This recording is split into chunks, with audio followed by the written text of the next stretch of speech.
I'd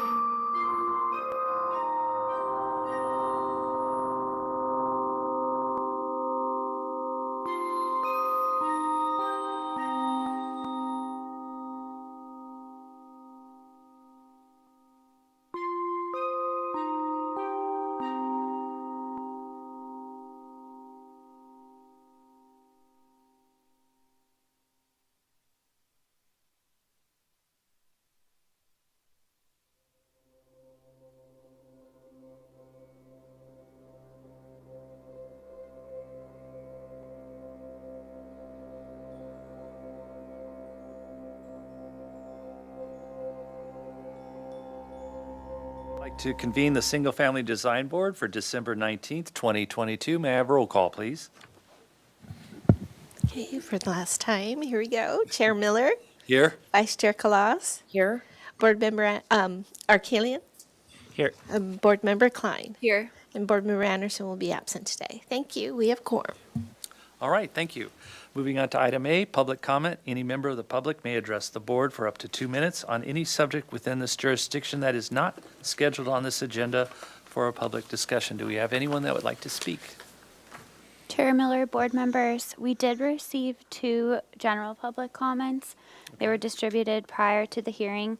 One is in regards to a project that was at full board on 12-5, that's 2315 Edgewater. And the other was in regards to a project that was on the SFDB consent calendar on 12-5 as well, 639 Island View Drive, and they received project design approval. Okay, thank you very much. And for those attending on Zoom, and if you wish to make oral public comment, just general public comment on any item, you can do so at this time. Please click on the raise your hand icon. When you're called on, staff, or you can unmute yourself. Ms. Gu, are you seeing any raised hands? No raised hands at this time. Thank you. Okay. Back to you. We'll close general public comment. All right, thank you. Moving on to the approval of the minutes for November 30th, 2022. Can we go through those items, please?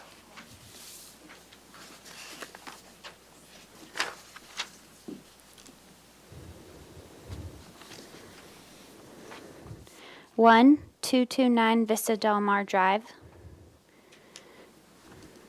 Received project design approval and final approval with comments and the required findings. 2, 1509 Shoreline Drive. Was continued indefinitely to the full board with comments. 3, 903 Alston Road. Was continued to the 12-5 consent meeting for project design approval and final approval. That concludes the meeting minutes. All right, thank you. Do any discussion or changes do you see? Hearing none, may I have a motion for approval, please? Also move. Okay, thank you. Do I have a second? I'll second. Do I have a roll call, please? Here we go. Chair Miller, Yes. Vice Chair Kalas, Yes. okay, Board Member Klein, Yes. Board Member Arkalian. Yes. Yeah, motion passes. Thank you. Moving on to December 5th, 2022. Okay. Can we go through those items, please?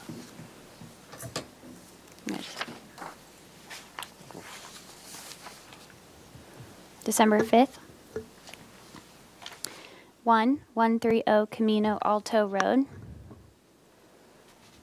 Received project design approval and was continued indefinitely to consent with comments and findings. 2, 1269 Farello Road. Was continued to date certain of 1/17/23 with comments to full board. Item 3, 2315 Edgewater Way. Received project design approval and was continued indefinitely to consent with comments and findings. 4, 925 Jimeno Road.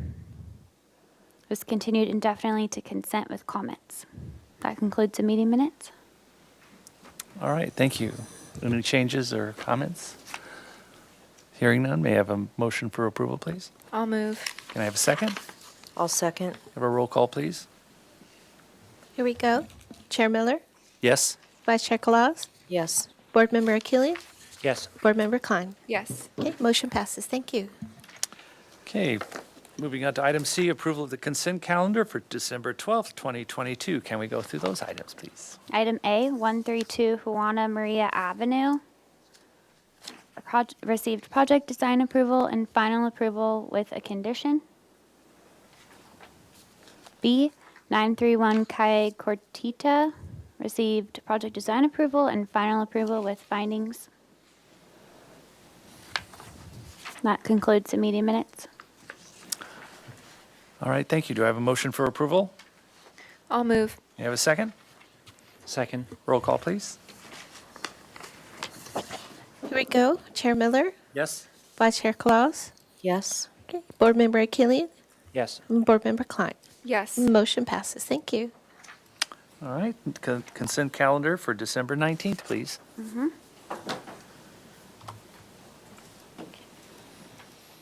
A, 25 Los Alturas Road. Received final approval. B, 1218 Shoreline Drive. Received final approval. Item C, 3326 Madrona Drive.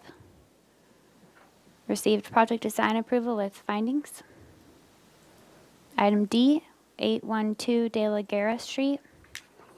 Received project design approval and final approval with a condition and findings.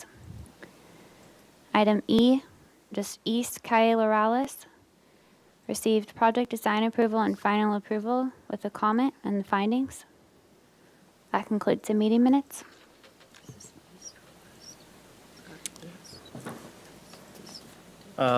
So is there a comment on item D? Did you have a question? Yeah, Chair is that 812 East De La Guerra, or Let's see. I'm assuming it is? I'd have to check on that. We can make a note, Kathy, to confirm the address there. Okay. Okay, any other comments? All right, may I have a motion for approval, please? I'll move. Can I have a second? Second. Thank you. Roll call, please. Here we go. Chair Miller? Yes? Vice Chair Claus? Yes. Board Member Klein? Yes. Board Member Achillian? Yes. Motion passes. Thank you. All right, thank you very much. All right, let's move on to item D, announcements, requests by applicants for continuances and withdrawals, any future agenda items or appeals. Do we have anything like that? Yes, Chair Miller, board members, thank you. We have a new member that will be joining our board at the first full board hearing, which is on Tuesday, uniquely on Tuesday, January 17th. Okay, So we will introduce you to her then. great. And I just wanted to personally say thank you to you, Chair Miller, and the board members and our secretary. So it's, I've been here for 8 months now, and I just thank you for welcoming me to the board, and I look forward to 2023 with you all. And lastly, very special announcement. Our Brian Miller, who is currently our chair, he has served on this board for 12 years now. It is his last hearing today. And just on behalf of the city and on behalf of the board and our community, we really are grateful for your service, and I appreciate it. Well, thank you, thank you. Oh my gosh, thank you. I'm Quite the honored. accomplishment. Thank you, I'm honored. Santa Barbara is a very special place, We're very lucky to be here and in this community, so thank you very much. And I want to acknowledge you for, normally when a staff member says they're going to say something, it usually means they're moving on to something else. So it's good to hear you're not going anywhere, so. Nope, I'm still here. Yay, great. And importantly, we actually have a resolution to recognize all your accomplishments Oh and my your gosh. dedication to us. Wow, thank Let's you. turn it over to Vice Chair Claus. So I have the honor of presenting this to you, which is a resolution of recognition Oh my God. for you, Mr. Miller, Chair of the Single Family Design Board. So I'm going to read that into the record. Whereas Brian has served with dedication and commitment on the Single Family Design Board for a lengthy duration of time, we don't know how you did it, since 2010, including an extension that allowed a smooth transition to newer members. And whereas Brian chaired with an unsurpassed ability to diffuse and moderate robust discussions between impassioned neighbors, and whereas Brian schooled those who came after on the art of introducing levity and humor to the process of educating professionals and the public at large on both local and broader architectural history surrounding residential design, and whereas Brian has been a dedicated public servant providing positive voice for the design of the city of Santa Barbara, in witness whereof I have here, we'll have to redo this. I have hereunto set my hand to be and affix this date, December 19th, 2022. This is for you. Thank you. Thank you, Brian. Very much. Thank you. Oh, my gosh. Well, thank you very much.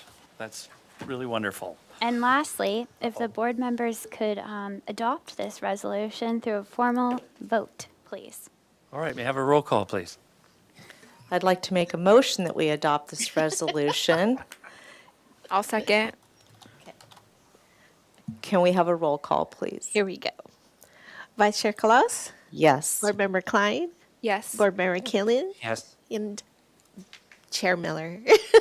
Sure. Motion passes. Thank you. Thank you very much.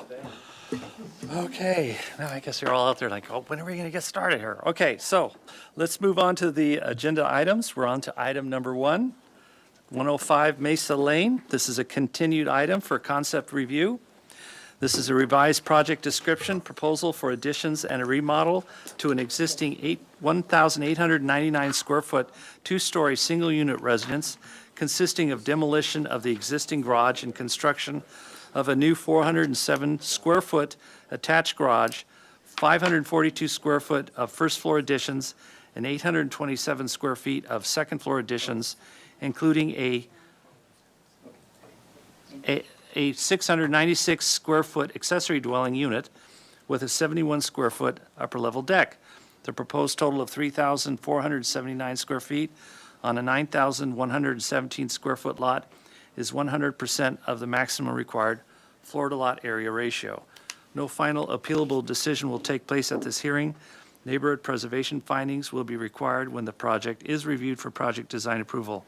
Project was last reviewed on April 25th, 2022. That was my birthday.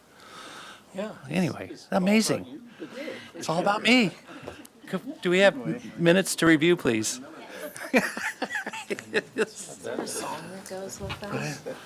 The Life of Brian. Number 1, in general, the board is positive about the proposed project and would be willing to support the Florida lot area modification. And in general, the board finds the size, bulk, and scale appropriate given the amount of screening on the parcel. 2, provide more developed plans. 3, the applicant shall provide the supplemental materials required for an FAR modification, specifically the neighborhood workshop and basic story poles at the north and east elevations to demonstrate the corners and height details for the surrounding neighborhood. The applicant shall also provide street silhouette elevations, panoramic photo simulations, and/or other information to demonstrate massing details of the project in regard to the neighborhood context. 4, provide a color board for the project. 5, the board needs more clarity on the proposed pool location and does not support the pool location in the front yard setback.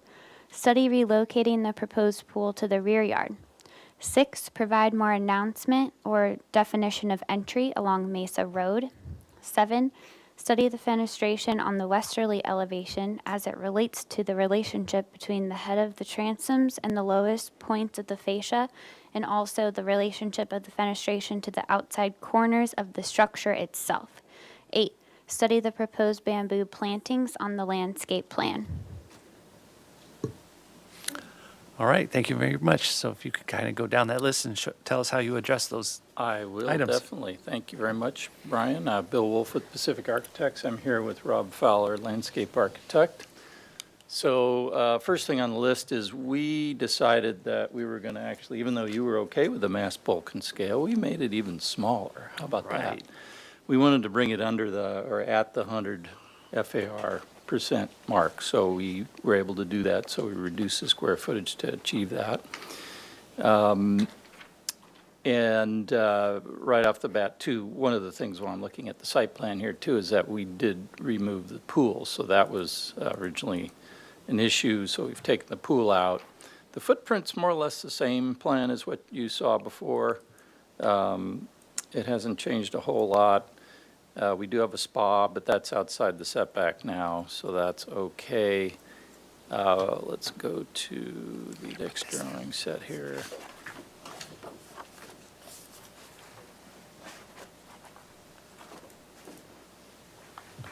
These are just sort of neighbor contextual files. We'll just continue on past that.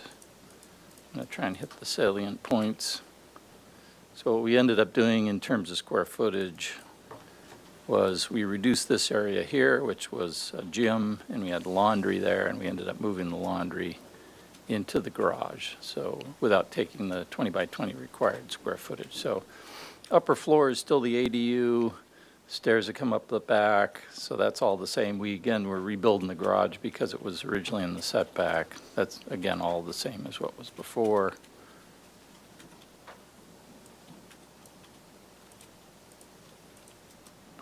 That's the existing. So then the new, there we go, sorry. It's not your computer, I'm all thumbs. There's a light fixture. We'll go through color boards. Those are the colors that we have. We've tried to depict them fairly well on this illustration too. Standing seam is going to be a flat gray. The siding will be a wood, semi-transparent color, almost like an Ipe color. And to help kind of break up the massing, we thought we'd do sort of a gray, semi-transparent on portions of it. So little pieces of it you'll see kind of scattered through there. Windows and doors, we're doing a dark frame, dark bronze on those. Oh, you know what? Sorry. Where'd I go? So some of the things that you had mentioned before, we were getting a little tight on the fascia to top head of the window and door, so we've reduced those down further than what they were before by substantial 6 to 12 inches. This window, I think, Leslie, you had an issue. It was a corner window at one time, so we now moved it off that corner. This is the one that's in the upper floor of the garage. See if I can get over here. Again, nothing's really changed there. Then you can see the colors. This is the window here, Leslie, that you had a comment about. That we moved off the corner. It was also a foreign, I think was a foreign element to that design, so we reduced that. Let's see here. We'll come back to the landscaping, but what I do want to show you is some of these other elements that we have. Renderings, I'll do color board first. These are the colors that we have, sort of the gray membrane roof, which is a flat area, the black steel, black matte clad, and here we're doing copper downspouts and gutters. Again, this is sort of the wood siding, kind of a clear seal wood board. And the entry door is black walnut. That reminds me, I'm going to go back, sorry, to the elevations there, because I did highlight the entry. We changed the entry roof. You can kind of see it there. It's a horizontal band. Before it was a very small shed. It looked like you were, where's the entry? And you're kind of around a corner. So we enhanced that with sort of a flat roof element and a steel pipe, square tube steel piece there on a cantilever. So it's a very understated but clearly identified entry now, I think. Let's see here, renderings.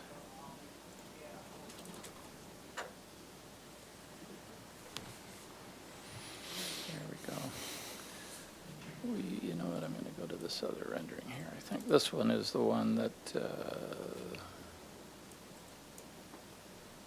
this was the photo showing kind of the neighbor property and then our property against it. This is as best we can show the neighborhood panorama there, which is, it's kind of an unusual lot, kind of that sits in sort of a corner, inside corner. So The next closest bluff-top neighbor is this far unit here. The house next to us is generally like that. So this, again, just shows the massing. It doesn't show the landscaping, the extensive screening that we have, which we're going to show you in another image.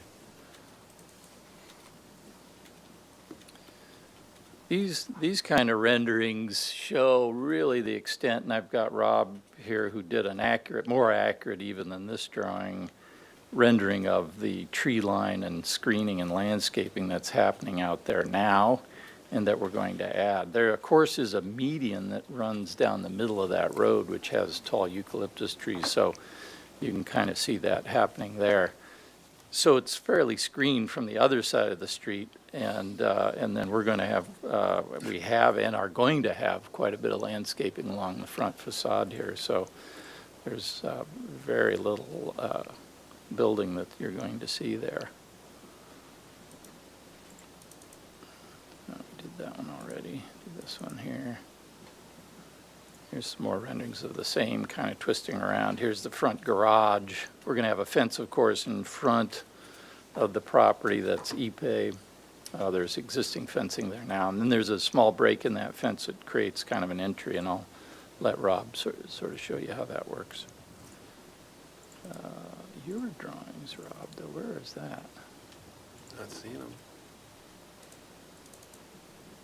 I'm not seeing these. The Oh, there. landscape This is- elevation I did? Yeah, it's in there. Sorry.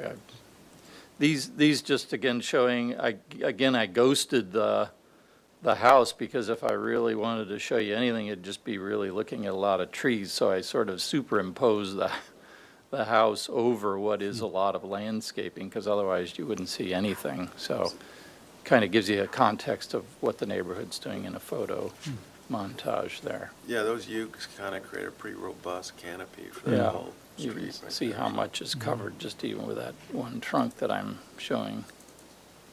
I think yours might be in one of these, Rob. I'm sorry, I'm not finding it The yet. bottom one? Maybe so. Yeah, let's see here. Top one? Let's see here. What's the color? Oh, that's your colors. I think it's in one of these drawing sets here, but I can't. Strange. Maybe it got put onto the last set of Maybe the it's with the plans. Maybe it's at the landscape end of the plan. There There it we go, is. there it is, there it is, sorry. Rob, do you want me to operate it while you Sure, talk about sure, this? sure. Put So- your light on? Yeah, I've got it very on good. already. So, I mean, I just did a landscape elevation that kind of depicts and corresponds to the plan view. So what you're looking at in elevation, I think, is a pretty reasonable, accurate representation of, around about 5 years down the road of what that landscaping is going to look like when it kind of, as it starts to grow in. But that landscaping that's shown in the elevation is pretty accurate as to what's drawn in plan. So, and you can see, and we're not even really, and it buries, the house pretty well at that point, but, we're not even taking into account the ukes that are out there, which kind of add to it. So the house is pretty buried in landscaping on a couple sides, so.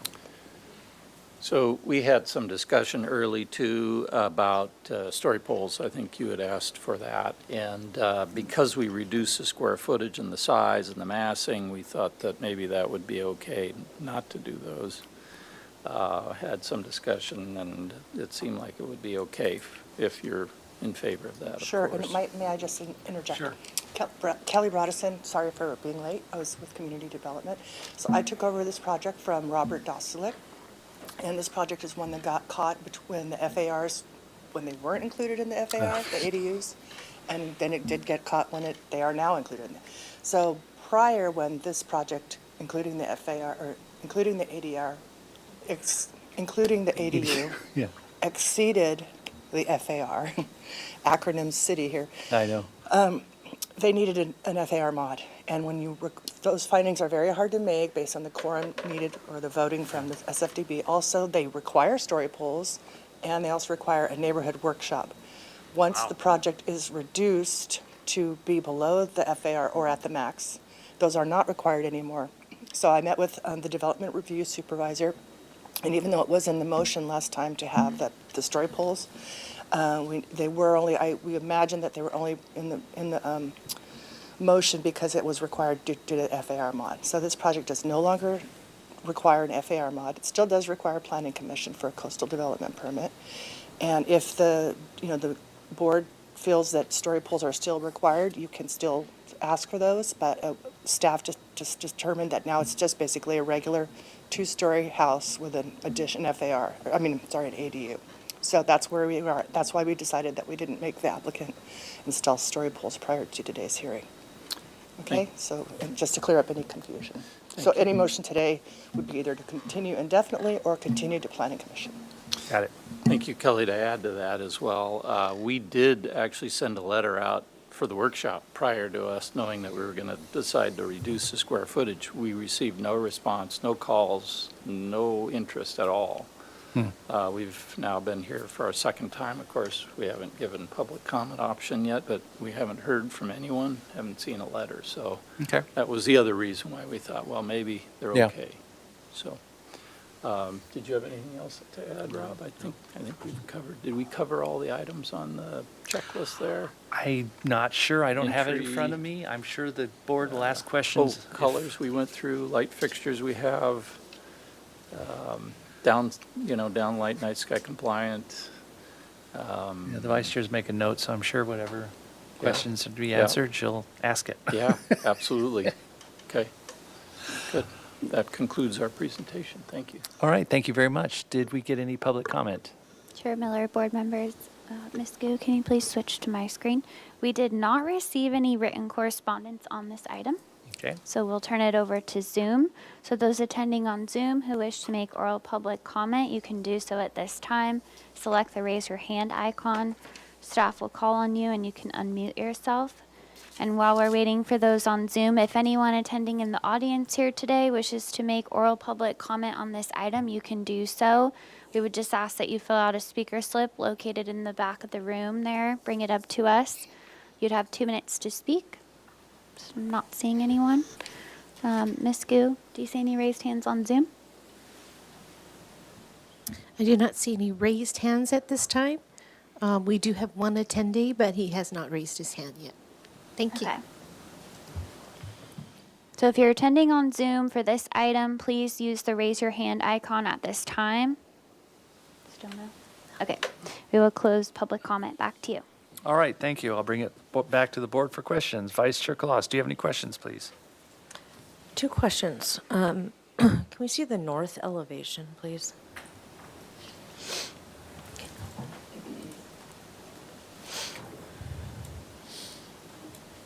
Just trying to get a sense of how that revised entry condition is looking from the north side, which I know you're not really going to see, but. Oh, boy, this is really running slow. Well, it is almost the holidays, so. Is it shopping for gifts, maybe? That's why it's not Oh, I working. bet you that's it. Everyone's all There we go. Okay. That's the elevation I think you're referring to. Oh, not too far. Don't know my own strength. There we go. That's the roof overhang there. Simple, Okay, great. simple post. And then one of the comments was about bamboo locations, so perhaps Mr. Fowler could just yeah, so- address what's going on with the So bamboo. I believe the issue was that we had black bamboo on there, and I think the bamboo as a runner is the concern there. And so using blue bamboo or golden goddess, which is clumping bamboos and don't have those same issues. And personally like bamboo and what it does as a plant. Okay, so you've switched the species out? Yeah, yes. Okay. And then last question is if we can go to the color board.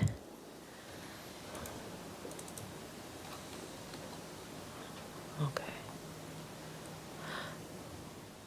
So the gray that you're proposing for the smaller mast that is on the first story, Do you think that color is reflective of it? I just again, as the color rendering index we have on a screen, and so. No, I mean, it's essentially a wash, a gray wash, I would say, more than anything, almost like an old barnwood sort of feel. That's the intention anyway.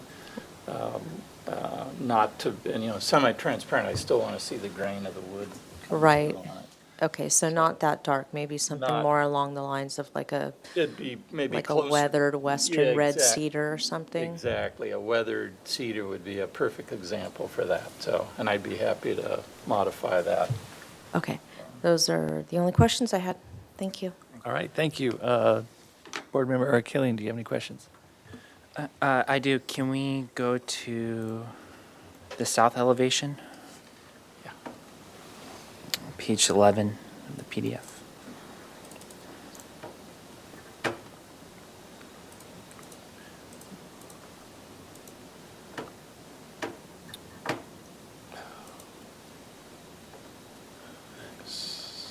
The bottom. There we go, okay. Yeah. Thank you.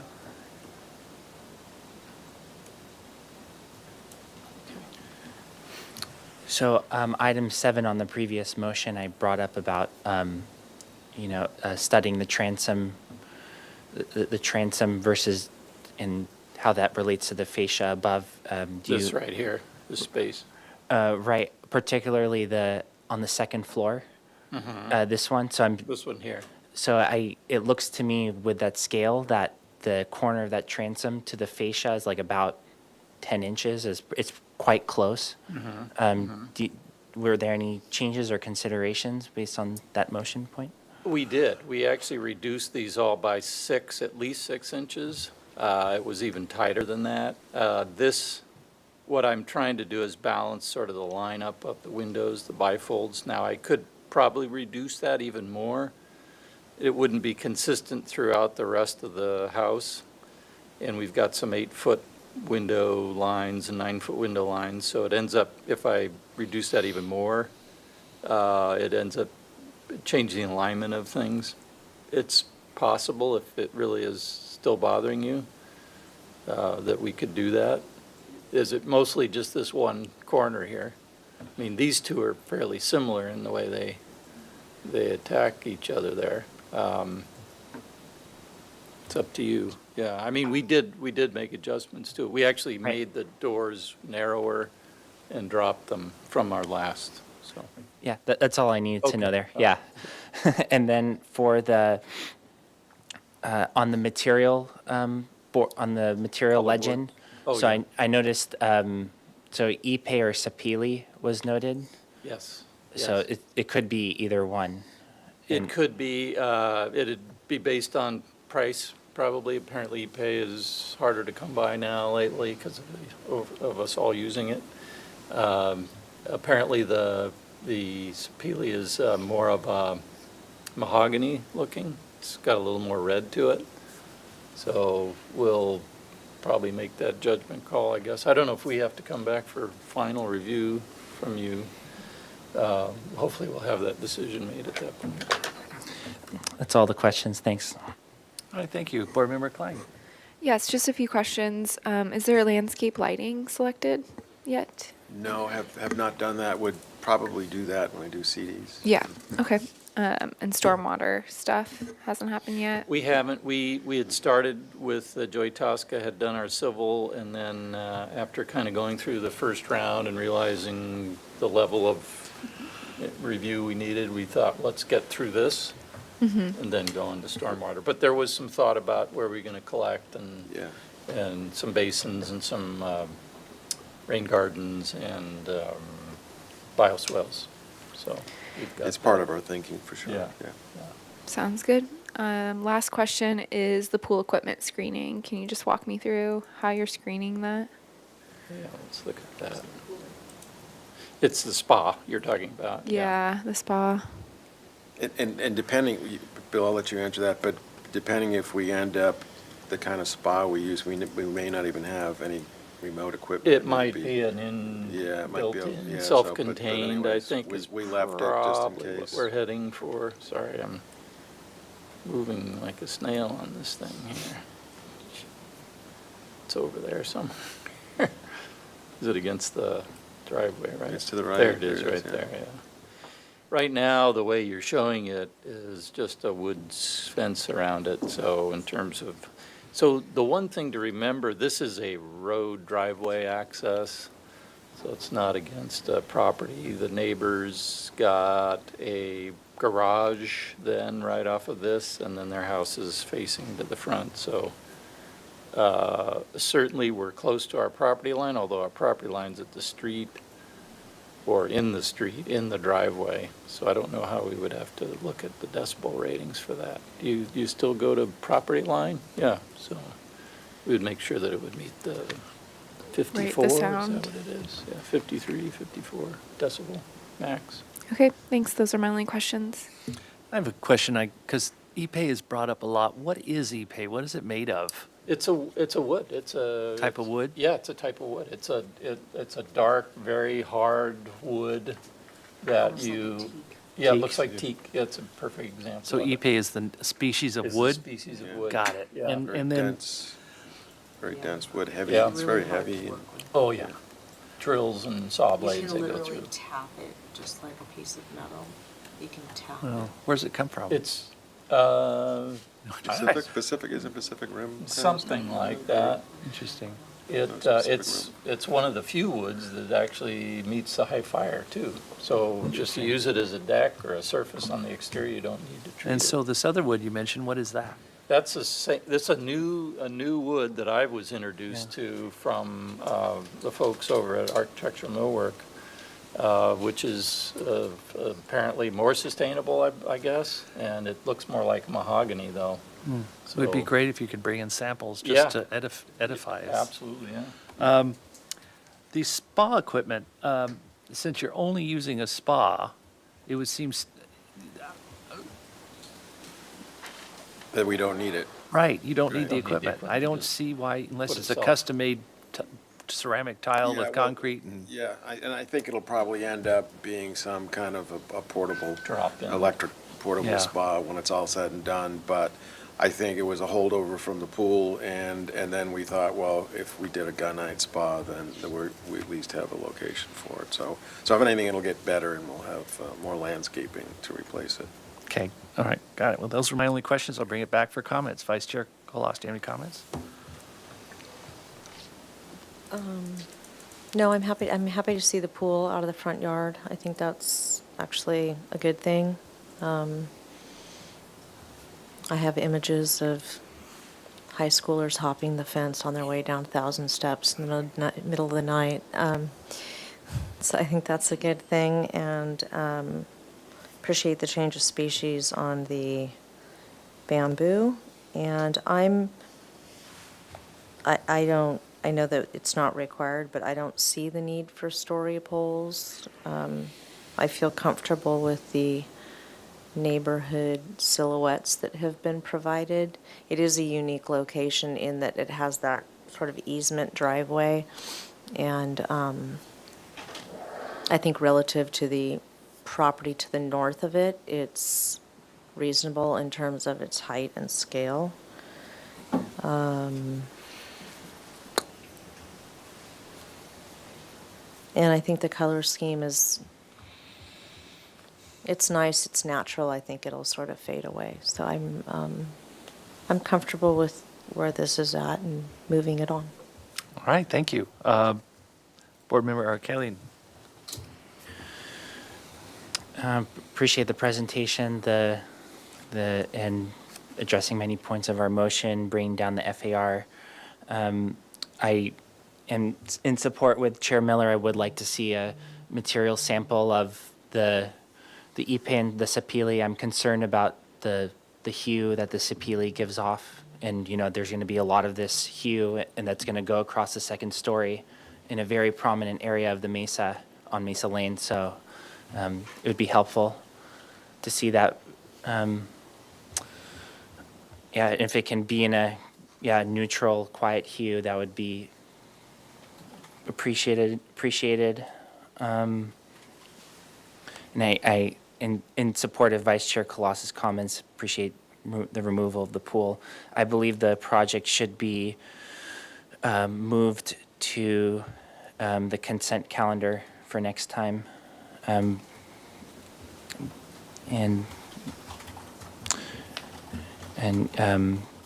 I know it's been here quite a few times, and yeah, if we can come back for PDA and final on consent, that's all. All right, thank you. Board Member Fleck? Yes, I agree. I think that you've responded to the minutes appropriately, and I think it's ready to move forward. And I also support going to consent and planning commission next. All right, thank you. Yeah, I think you're ready for that as well. The only thing I want to say is I think you've really captured the essence of that style of architecture. I call it ecology architecture. It was very popular in the 70s, and I think part of it was birthed out of the movie Soylent Green. Is it really? Yeah, so if you ever get a chance to see that. Sea Ranch and soil. And, Watched that recently. and it's ironic because there was another condo development or Coda, I believe. It's surrounded by redwoods. And that was one of those built during the 70s, which is ironic because it was great to side these with redwood. So they were cutting down all the wild, the old growth redwood forest before they made stop that to handle anyway. Their ecology architecture. Yeah, exactly. Not It's kind so of much. ironic. So anyway, those are my only comments. So would someone like to entertain a motion? I guess they're here for comments, and it sounds like you're ready to go to consent. So, And Chair Miller, board members, it sounds like the project is ready to go on to Planning Commission, but if you could include, speaking to the neighborhood preservation's findings so that when the project's before the planning commissioners, they can look back at that. Ms. Gu, if you could pull up my screen, please. You're not making these findings today? Okay, you're just providing comments. Yeah, it's just a way to communicate to the planning commission that you've analyzed the project using this compatibility criteria. Considered them. would someone like to make a motion? Yeah, I'd like to move the project to the Planning Commission with the following findings. The proposed development, particularly the architectural style, the proposed style is consistent with the scenic character of the immediate neighborhood. The proposed development is compatible with the neighborhood in its size, bulk, and scale is appropriate. The use of the siding and the glazing, the materials at the glazing areas are quality materials and aesthetically appropriate with the neighborhood. I don't believe the project impacts any existing significant trees. Public health, safety, welfare is appropriately protected and preserved.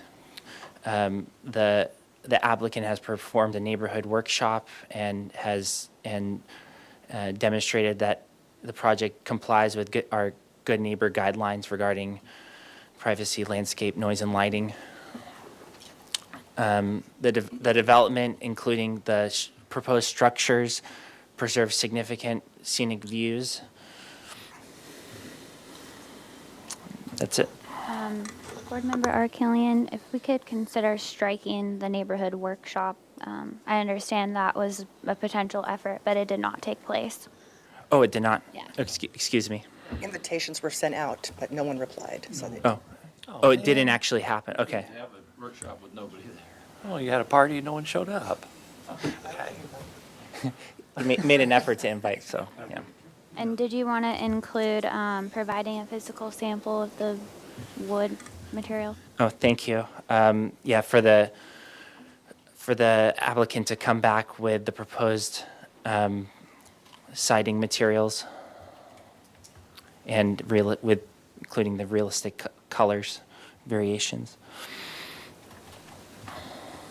I'll second and add that they can go to consent for PDA and final. And I agree for that to be added. All right, we have, Can we include that Yeah. landscape lighting and stormwater management would be included in the next round of, I know you guys will be reviewing that, but if we can include that in the direction to the applicants? Yes, would like to add that as well. Okay, anything else? All right, may I have a roll call, please? Chair Miller, Yes. Vice Chair Claus, Yes. Board Member Arkelian, Yes. and Board Member Klein. Yes. Motion passes. Thank you. All right, thank you very much. Thank you all. All right. Thank you very much. Congratulations. Thank you very much. Thank you. Brian Miller, Single Family Design Board, right? Is that where it's going? I know the real world. Thank you. Nikki Diller Road.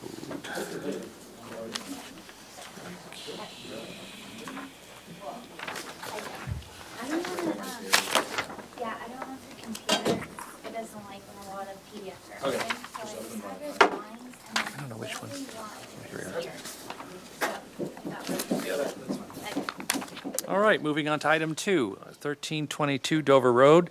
This is a continued item requesting project design approval. Proposal to construct a 3-story, 5,627 square foot single-unit residence, including a 1,702 square foot basement not counted toward FAR, and a 400 square foot carport on a vacant parcel in the Hillside Design District. The project includes 938 square feet of covered decks and 3,632 square feet of uncovered decks.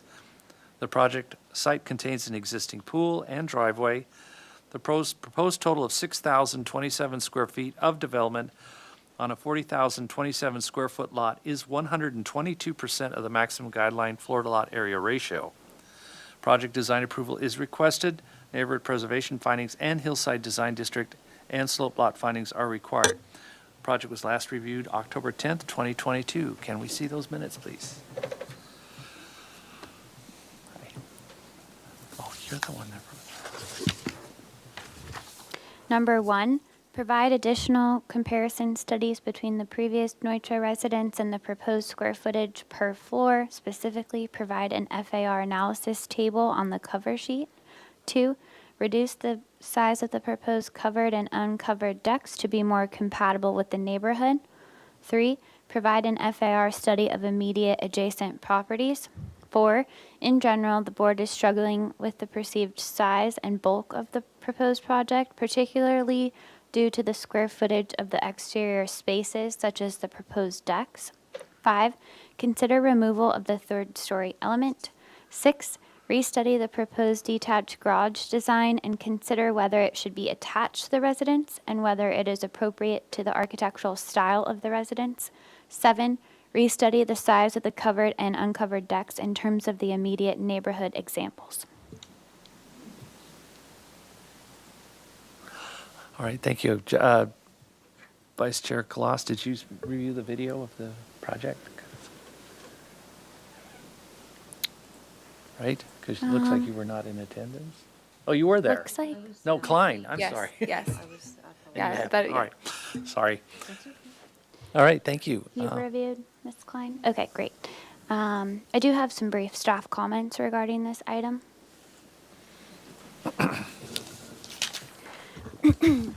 So, I just want to recap that this is the third time the Single Family Design Review Board has seen this project.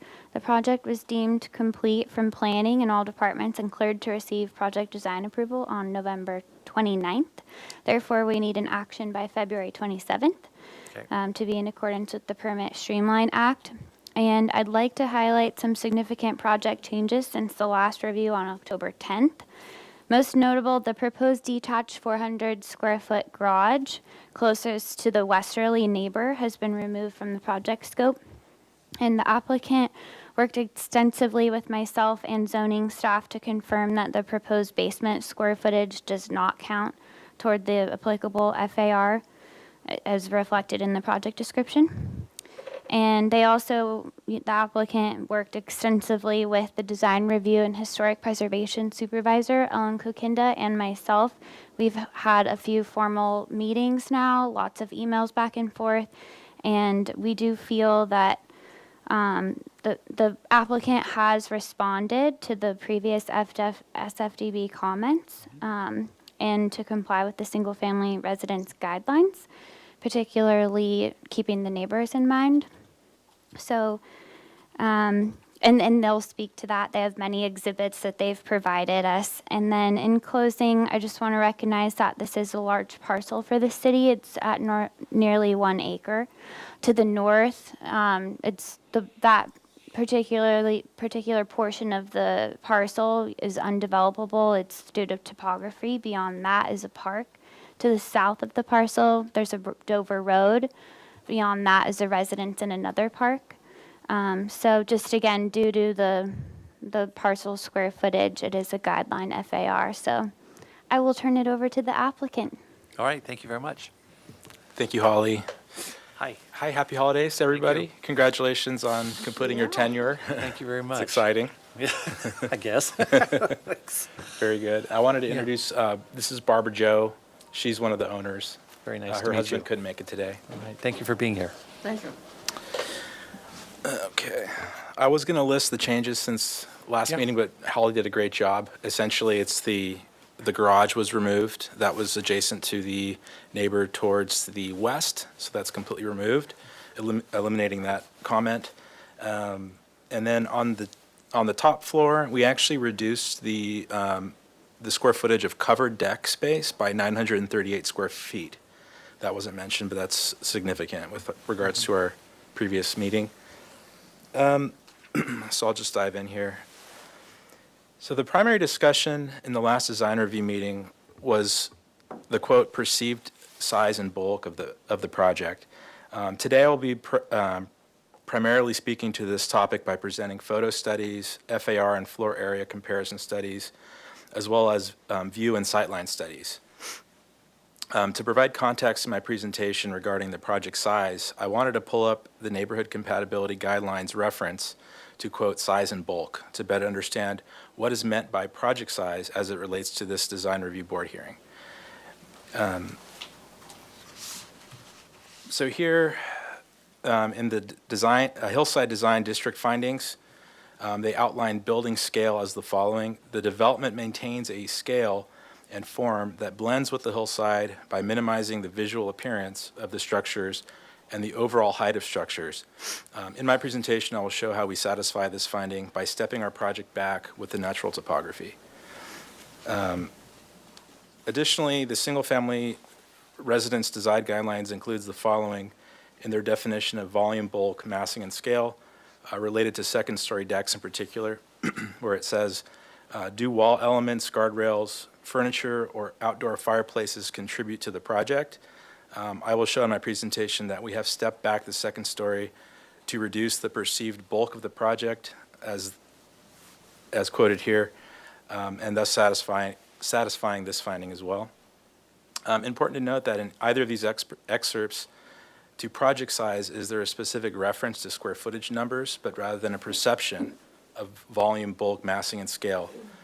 As I have stated in previous presentations, our lot does not have a limit to FAR as long as we meet all zoning requirements limiting the building envelope, which since our last meeting, our zoning plan checker has confirmed that we do. Lastly, I'll also show in my presentation how our project takes into account good neighbor guidelines, which is also mentioned in the city's neighborhood compatibility guidelines, mostly as it relates to our proposed roof deck.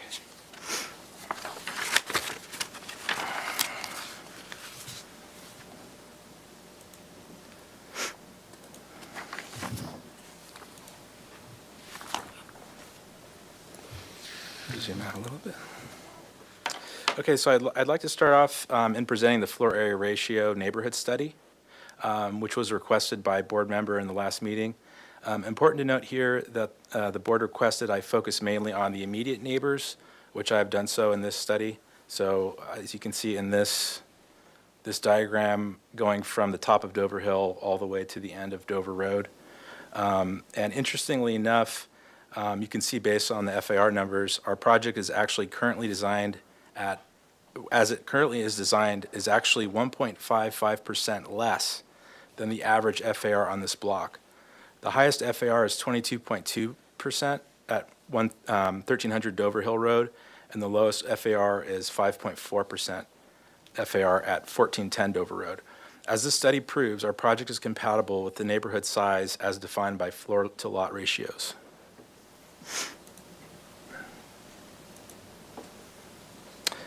Okay, next, I'd like to briefly mention that there are several very large homes in the surrounding vicinity in order to give more context to the project size. As you can see here in this diagram, these are homes over 7,000 square feet. In this exhibit, this was generated by a licensed title company, and it shows all homes within our zip code of homes over 5,000 square feet, and there are 69 properties that are over 5,000 square feet. This exhibit probably is the most telling in terms of how our project meets the requirements that I referenced at the beginning of my presentation. As you can see, when standing in front of the property, so you reference this site section here, and in this site section here, when you're standing in front of the property and you're looking up at it, this is the actual perspective view of that, of how that looks. And I'll show in the context actual photographs that this frontal view is really the primary view where you can see the majority of the project. The vantage points from either end, east and west of the property, are screened by trees. So really this frontal view is really the only view that you can see the entirety of the project, and I'm trying my best basically to show that you virtually can't see it. So really the perception of this project is the original Neutra design, which has been there for 65 years. This is an exhibit based on a request from last meeting. There was some difficulty understanding square footages, so I wanted to make it as clear as possible to the board, just in terms of exterior decks, et cetera, covered versus uncovered. So you could see, you know, in blue here, this is an uncovered deck space. This was part of the original Neutra design that we're bringing back. Also important to note, the garage was here, we've removed that. And also there was a massing element that extended out further towards the property line here, and we've since removed that as well. So the massing is actually even further up the hill and invisible from the street.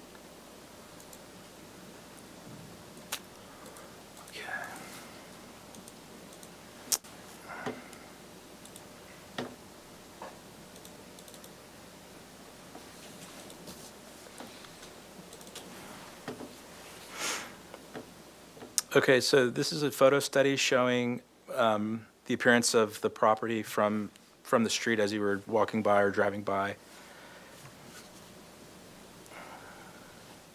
Okay, so as previously mentioned, the views towards the project from Dover Hill Road or Dover Road are mostly blocked by existing trees. You can see vaguely the outline of the proposed home there, but it's really blocked significantly here by trees. So here you can see the frontal view of the project is most visible, like I had mentioned before in my site section. But all you could see really is the Neutra element of the proposed design based on that.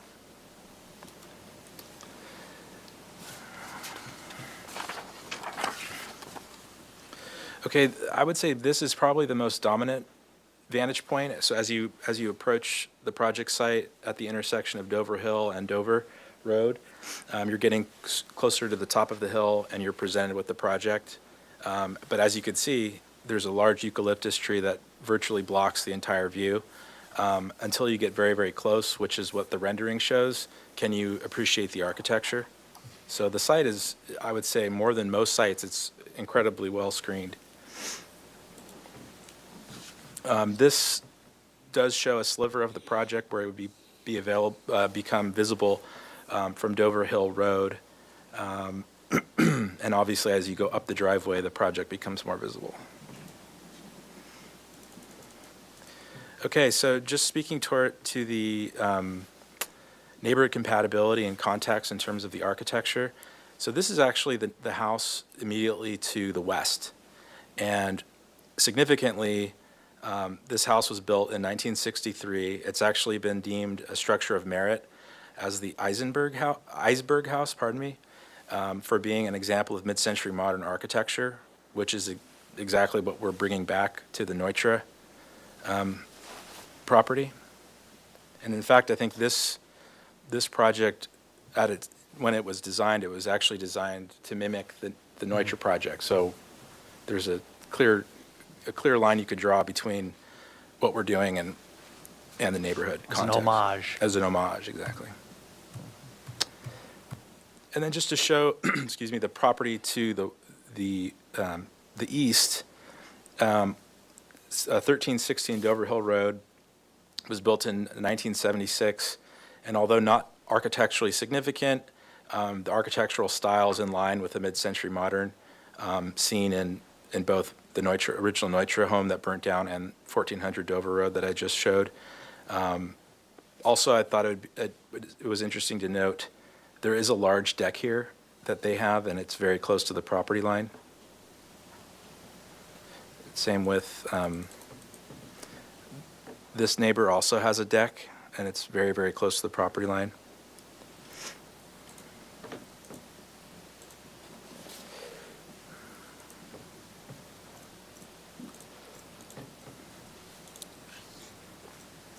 Okay, which kind of leads me into my final exhibit here, which is the setback, sort of a setback diagram, and it shows the minimum setbacks, and it also shows in red what our current setbacks are.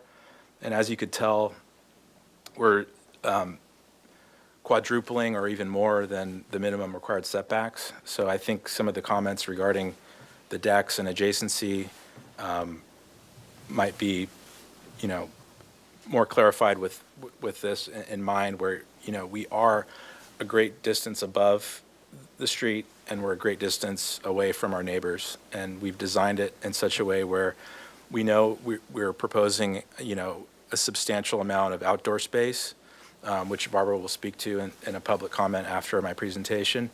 But we believe that we're complying with all the neighborhood guidelines. So that concludes my presentation. All right, thank you very much. So do we have public comment?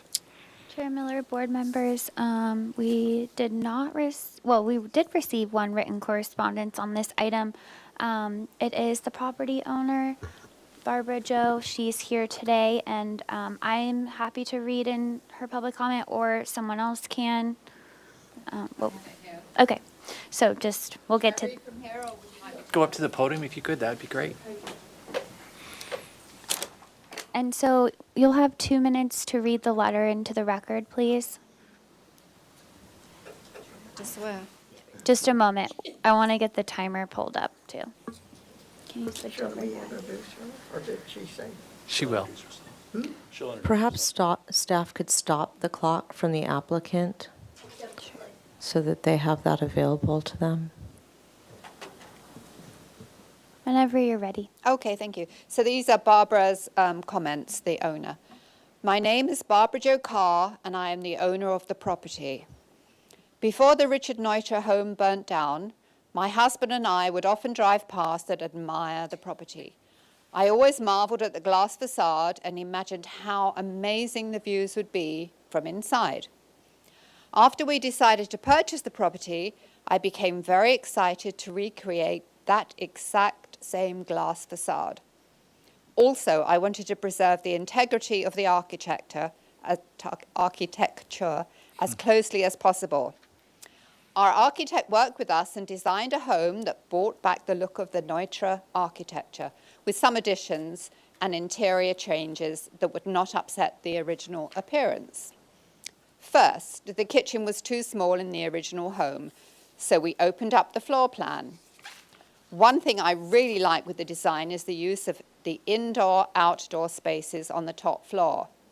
At my age, 94, I spend most of my time at home, and it is important for me to get fresh air and to be able to have enough space to move around.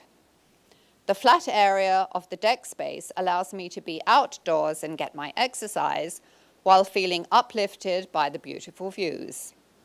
The interior space of the top floor gives me an area for my hobbies, which are usually done indoors, but I will still have the feeling of an outdoor space because of all the glass and wonderful views.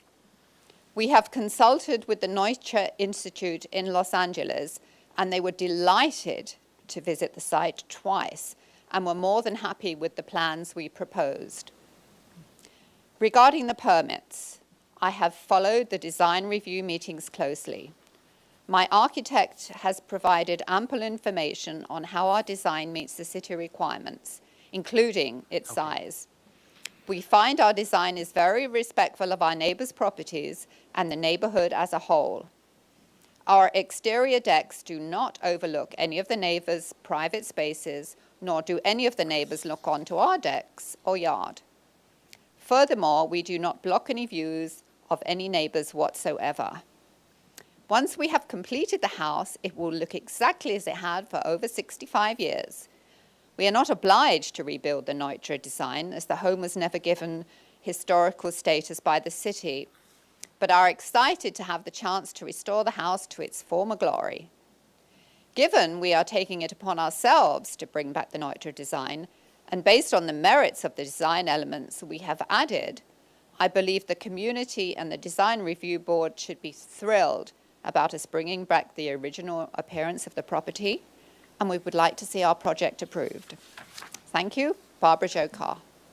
All right, thank you very much. All right, I'll bring it back to the board for questions. Just a moment, please, Chair Miller. Yes. If those attending on Zoom would like to make oral public comment on this item, you can do so at this time by selecting the raise your hand icon. Staff can call on you and you can unmute yourself. Ms. Gill, are you seeing any raised hands? Okay, I do not see any raised hands on Zoom at this time. Thank you. Okay, and just an announcement to the audience, anyone else wishing to make oral public comment on this item can do so at this time. I'm seeing none. So back to you, Chair Miller. We'll close public comment. All right, thank you. Vice Chair Kalas, do you have any questions, please? I do. The first question I have is for staff, and that's whether the description that we have in our agenda is reflective of all the changes that have been made. Chair Miller, to you, Vice Chair Kalas, that is correct. The project description on the agenda reflects the current drawings shown today. Okay, so the 122% FAR is accurate based on what's in front of us. That's right. Okay. And then the other question that I had for staff is, it sounds like there was some determination made about the basement. If we could be illuminated on how or why that changed? I got the Yes. sense that that determination was different than when this was originally presented to us. Yes, Chair Miller, Vice Chair Kalas. Previously, it has to do with how much basement area was exposed above, like with the grade. And I actually will punt this question to the applicant. Yeah. And if you could pull up the drawings to that section where the basement's shown. Right. So as Holly had mentioned, I work closely with the zoning plan checker on this, and I actually met with them in a Zoom meeting to specifically discuss the basement. So essentially, this entire floor now is treated as a basement per the zoning codes, which exclude it from the FAR. And the reason was, to answer your question, is you have to have a certain percentage of each wall substantially below grade. So that was 48 inches or less. Right. something like that, yeah. So I can go to the elevations if you'd like to see.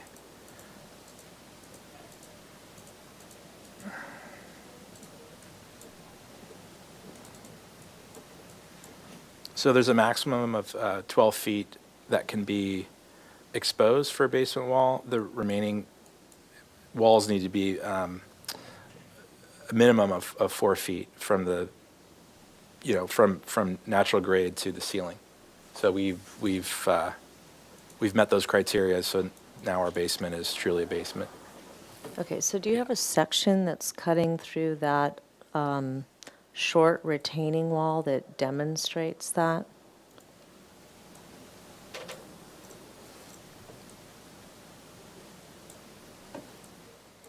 The reason I'm asking is it just reads like a planter, so I'm just trying to understand that.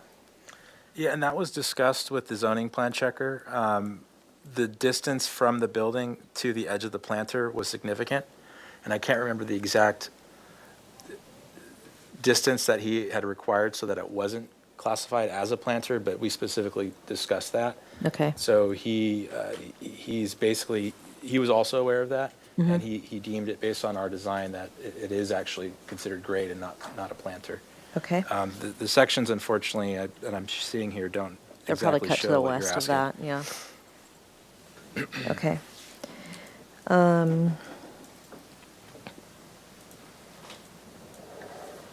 Could we go back to your, I think it was an 8.5 by 11 sheet where you had all of the, it wasn't the computer printout, it was the more truncated FAR calc sheet. This one? Yes. So when you zoomed in, we were able to see everything west of the property, but I couldn't see the actual subject property. Oh, So I'm sure. trying to, if you can pan up, please. Yeah, okay. Thank So you. the subject property is listed at the top. Great, okay, because that just got cut off in your presentation, so okay, I no couldn't problem. see that relative to the other ones. Okay, so we're somewhere sort of mid-range of everything to the west, maybe, and looks like maybe lower half relative to everything east of it is what I'm kind of seeing. Does that sound relatively accurate? Yeah, more or less. Yeah, I mean, to the west, you could see in these numbers here, You're on the higher end, but on the east, you're on the lower end, relatively speaking. right. Okay.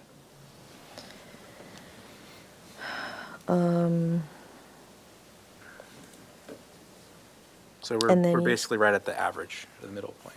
Okay. And then you had a nice little diagram. It was kind of a three-dimensional diagram that showed the outdoor versus indoor spaces and some notes pointing to those deck areas. Okay.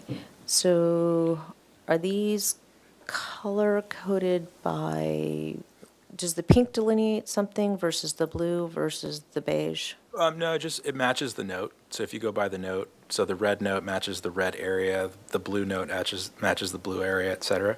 Okay. Could you just kind of walk us through what sort of matches the original home versus what might be expanded exterior deck areas? Yes, it's very, very simple. So the original Neutscher project consisted of just this first floor element. There was no second floor element at all. Mm-hmm. So everything you're seeing from the second level up is new. Okay, so that 3,338 of exterior uncovered space is all new, but it's effectively taking advantage of the old roof that already existed. Exactly. That's correct. So Okay. it's not in addition to the footprint, rather it's just reusing the original roof essentially as a roof deck for Barbara to enjoy. Right, so the greatest impact there would be this guardrail. Correct. Okay, Which, if I may speak, Sure. the major point that I'm making here with this section is that the guardrail is set back far enough where it's not visible. Originally, we had the guardrail all the way to the front, and it would have been visible, but I've kind of massaged it to the point where I'm trying to make out of respect for the original Neutscher design so that you don't see it. right, understood. Yeah, and then the other thing, if I may, this is the view from that upper level deck. That's what we're trying to achieve, and based on going off of Holly's comment about Sylvan Park being below us, this illustrates, it's a drone picture that I took this morning, actually, so you can actually see that in terms of adjacency, you don't really, I'm going off your topic, but wanted to point this out. Okay.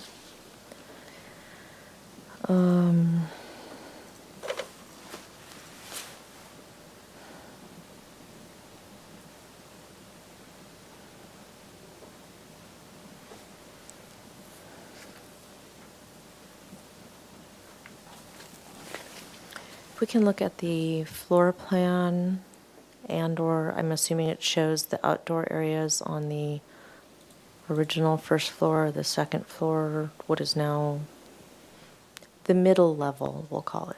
Okay, that's this level. So this was what was the original Neutra, Mm-hmm. and we have since redesigned the interior. Interior, right. There was a very small enclosed kitchen here. We've opened that up. This was the same location of the original master bedroom, but we've opened it up somewhat and modernized the bathroom and the walk-in. So essentially, the footprint's the same. We've sort of modernized the interior. Very typical of these style homes to have these very diminutive kitchens, unfortunately. Do you have a site plan that shows this footprint relative to the outdoor, like the pool deck areas? What I'm Sure. looking for.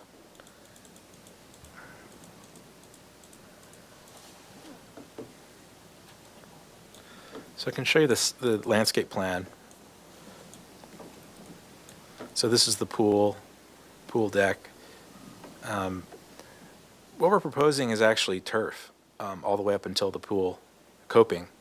The owner was really interested in having a natural look, and so we have turf. There are permeable pavers kind of going around the property to circulate around, but yeah, that's what it looks like. Okay. And you said that you had removed, I think it was 930 square feet from the top floor? Is that the area that was off the west? That was, Or was that the yes. deck itself by pulling the guardrail back? No, it was the area to the west, and it was removal of covered deck space. So we've really cut back the covered deck Okay. space per staff, the board's comments. Okay. And to be clear, Dover Road ascends in a westerly direction, correct? Correct. Okay. All right. Those are my only questions. Thank you. All right, thank you. Board Member Ari Kaling, do you have any questions, please? I do. Can we go back to the motion? Can we put the motion on the screen? I apologize. Yes, the meeting minutes from October 10.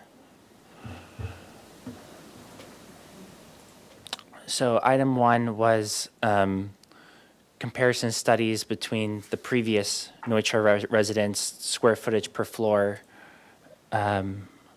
Excuse me if I missed this from the presentation. But yeah, I would like to look at this one. Not a problem. I have that if you want to go back to my screen.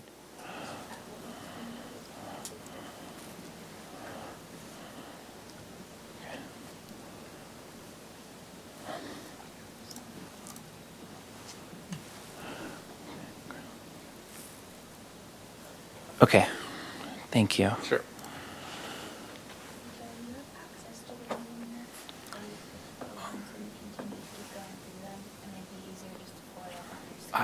Are they in the folder? Okay.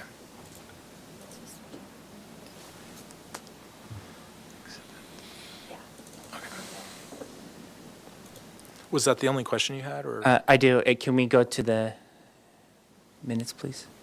Yes. So number 2 was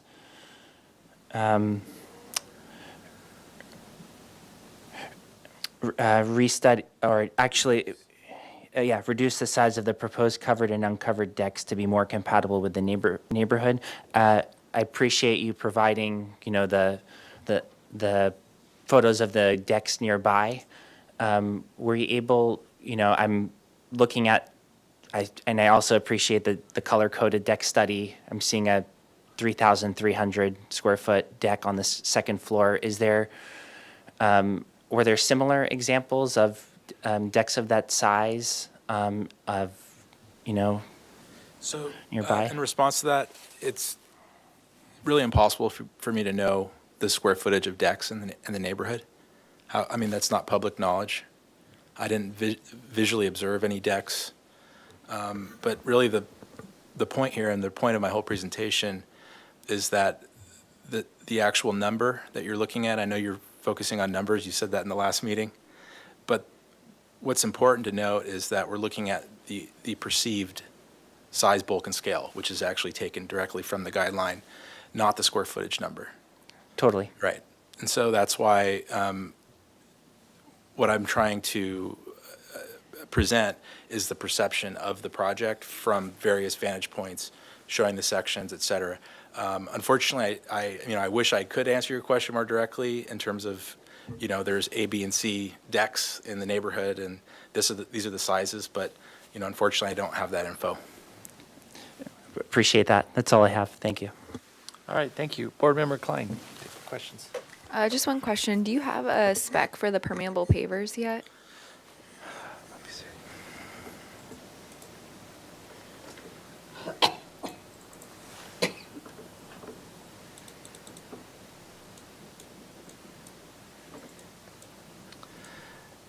They're very simple. We just have 12 by 12 Angelus paving stones in the gray color.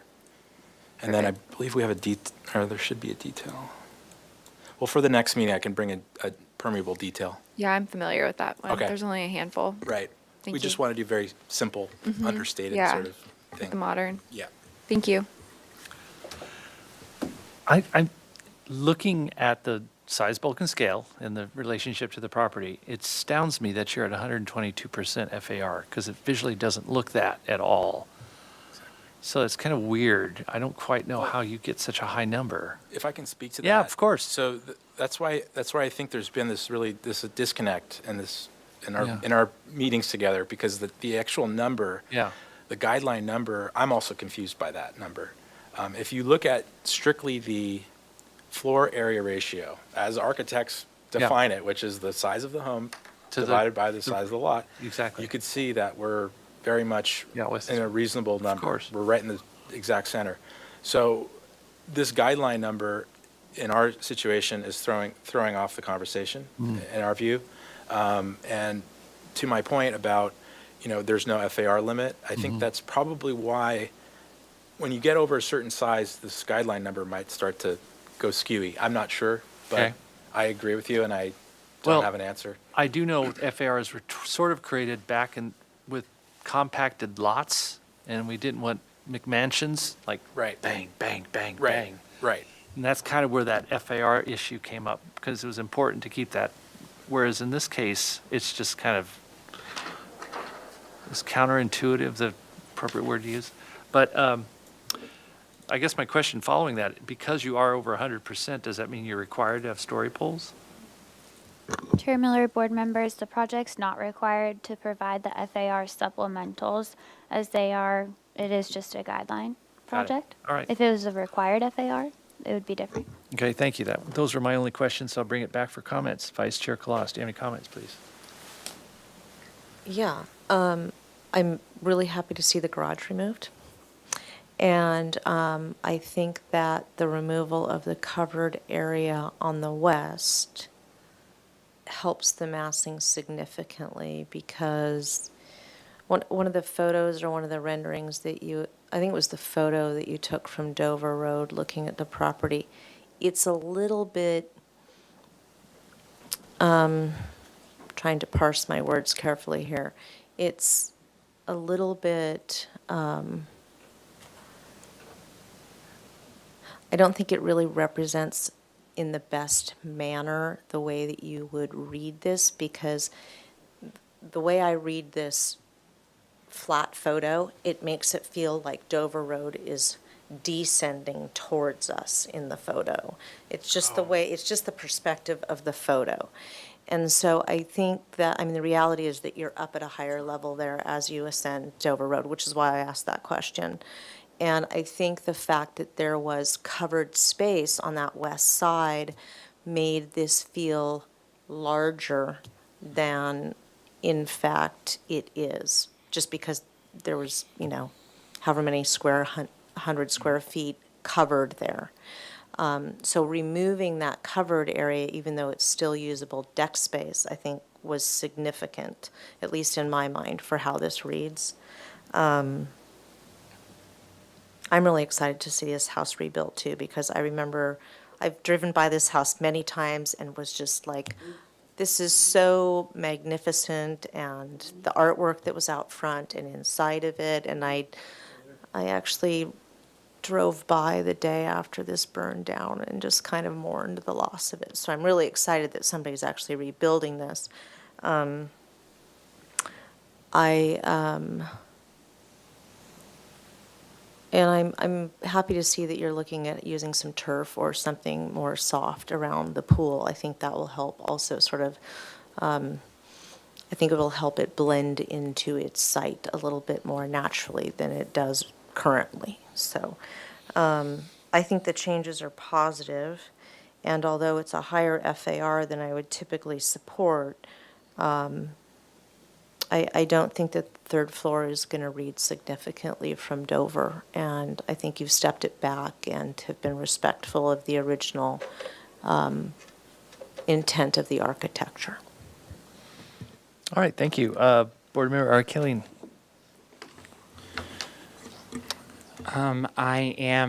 First of all, I appreciate all the additional materials you provided. I appreciate the collaboration with city staff and all of the numbers through the supplementals. And I do especially appreciate the removal of the garage building and the setback study, how far it's away from those side property lines. So those are certainly appreciated.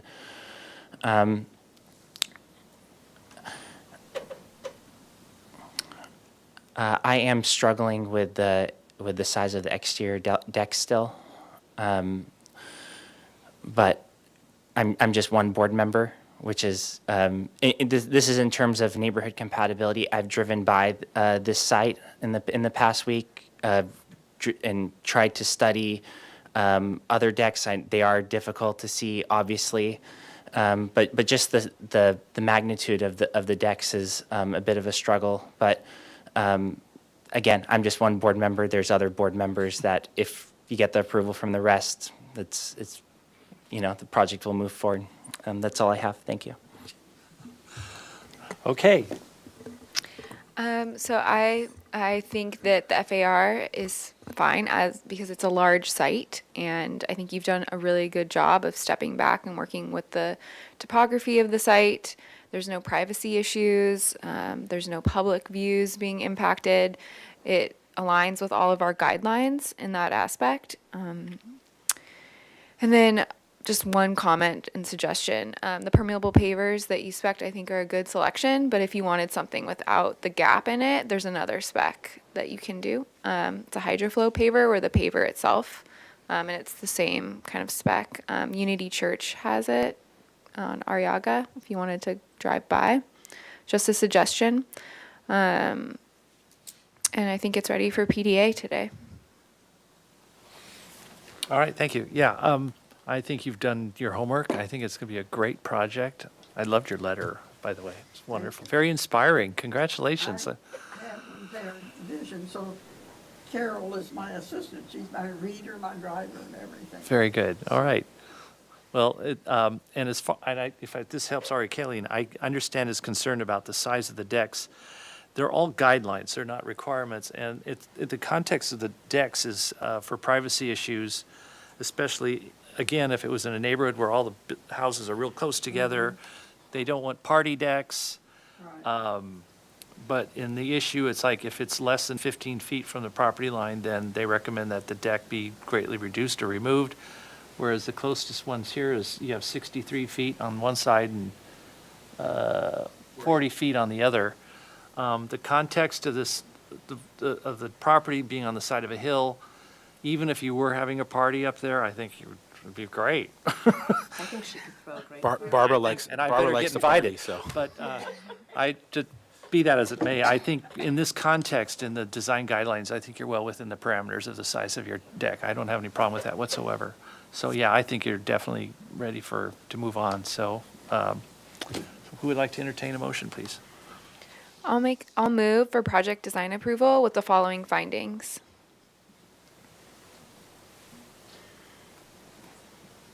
And that the project come back to consent for final. The project is consistent with the scenic character of the city and will enhance the appearance of the neighborhood as it's restoring a Neutra house. It's compatible in size, bulk, and scale as it's set back within the topography of the site. Quality architectural materials are being used, and it's an upgrade to the site. No significant trees are being impacted. The public health, safety, and welfare are appropriately protected and preserved. The good neighbor guidelines regarding privacy, landscaping, noise, and lighting are followed. There's significant landscaping around the property, and there's no privacy issues with the decks. And no public views are being impacted, and the project works within the natural topography of the site. And the development maintains a scale and form that blends within the hillside, minimizing visual appearance of the structures. Okay, can I have a second, please? I'll second that. And to the maker of the motion, I would ask if we could just ensure that when the project returns for final, that we have final landscape, which would include irrigation and lighting, color boards, and I'm assuming we already have stormwater management, but if not, that would be included also. And in the color board, the roofing color will be important. I will add that. Okay, do I have a second? Yes, I'll second that. Okay, may I have a roll call, please? Okay, here we go. Chair Miller, Yes? Vice Chair Kalas, Yes. Board Member Klein, Yes. and Board Member Akilian. Yes. And motion passes. Thank you. All right, thank you very Thank you much. so much, and happy holidays, and again, congratulations, Brian. All right, thank you. Chair Miller, if you could announce the appeal. And there's a period. 10-day appeal period for your project. All right, thank you.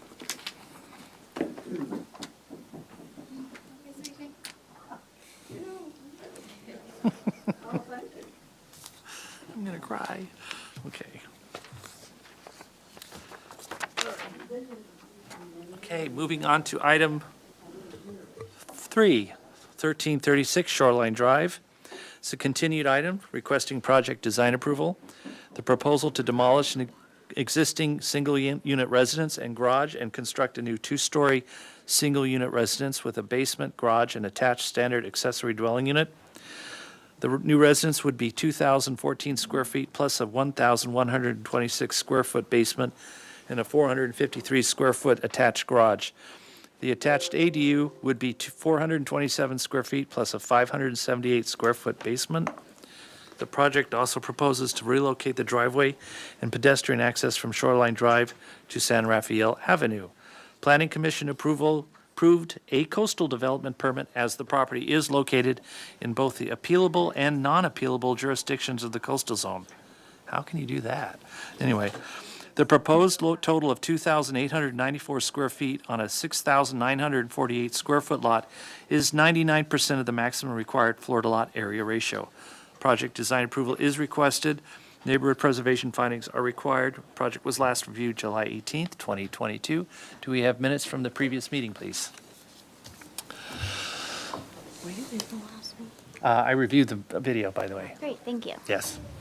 And the plans. I remember you weren't here. I was, I was right. That's what was right. Okay. 1, the board generally finds the redesigned roof lines and reduced plate heights to be aesthetically appropriate and compatible with the neighborhood. The board finds the reduction in size of the north deck and the proposed screening are aesthetically appropriate. Study a reduction of the southerly second floor deck in order to conform to the front setback requirement or provide sufficient evidence that such encroachments are a consistent occurrence within the fabric of the immediate neighborhood and specifically along Shoreline Drive. 4, the board finds the proposed design to be consistent with the beach style typical of homes in this area of the city. 5, the board finds the proposed design uses quality architectural materials and characteristics distinctive of Santa Barbara. 6, the improved mass, bulk, height, and scale of the project are generally appropriate for the location. 7, the board finds the design of the proposed project is appropriately sensitive to the nearby designated historic resources and honors the nature of the Mesa neighborhood with plantings, proposed colors, and architectural materials. 8, the board finds the design of the proposed project responds appropriately to scenic public vistas to a degree. 9, Study the southerly second-story deck encroachment into the front setback and confirm that it is compatible with other properties along Shoreline Drive. 10, the board finds the proposed project includes an appropriate amount of open space and appreciates the use of park-like landscape along the front entry. 11, the board finds the proposed two-story massing of the project is compatible with the neighborhood. 12, the proposed project has provided significant relief from the corner to allow views down side streets. 13, the board finds no privacy concerns due to the transient nature of the uses on the interior of the spaces, as well as due to the screening that already exists along the northerly property line or on the northerly neighbor's parcel. The end. Thank you. Seems like the only two items really is 3 and 9 that actually you need to address unless 3 and 9. If you could like speak to those two items. Chair Miller, members of the board, our hat is off. Thank you. Thank you very much for your service. Yeah, we'd like to be respectful for your of your time. The Molines, David and Barbara Moline, are here. Okay, And welcome. it's the multi-generational house for them. And if you only want us to cover 3 and 9, which are essentially the same topics, we might just Sure, flip whatever. through ever What you need so to do. You briefly. have So 14 minutes and 36 Yep. seconds. so let's go to full screen and Yes. you'll recall the site plan, and all of this exact material has been at Planning Commission. The survey, not that fast. Not that bad. We have at least 13 minutes. I but, miss paper. Just turn the So page. you'll recall the photos across the street. We're on this Yeah. the corner property. Right. Next. We're doing all the stormwater management next. And we aren't touching the oil well that was there a long time ago or that's in the neighborhood somewhere. Yikes. The landscape, this is this sort of grassy, sculptural planting, beach themed, very open, no fences or anything. The site plan with the open corner and the sort of landscape identity across from the park, so really resonating with a beach park and the corner, and then opening up the views diagonally into the street to sort of interact essentially to the south and to the west from all parts of the house on the inside and outside. That's really the main orientation of the house. And we can cover in greater detail, but there's that's the hardscape and lighting. Here's the planting plan again with these, the grasses, succulents, and as well the added green vines that actually are proposed to grow onto the building as part of the really important identity that the Molines want for the house. Next. Hydrozone, so we're kind of ready for that. Next. The grading and drainage plan, again, in greater detail with stormwater retention underground at the south. The site does slope a couple of feet from north down to the south. Next. That's the demolition. The proposed site plan, can you zoom in at all on that? The hatches and whatnot are coming through really weird. So you can see the garage, which has been moved from Shoreline up to the other side, and then you can see the. Pardon my interruption to the applicant. Can you just speak a little louder, please? Yes, that's a soft, lovely voice. Sorry, I just have to get closer. I've heard that you have to get much closer to the microphone. Sorry. So the garage moved to the north off of Shoreline, which is considered a good safety feature for the neighborhood. And on the lower right there, you see the site planning that allows for this sort of dignified little entry for the ADU, which has its main living space facing the street on the ground. Next.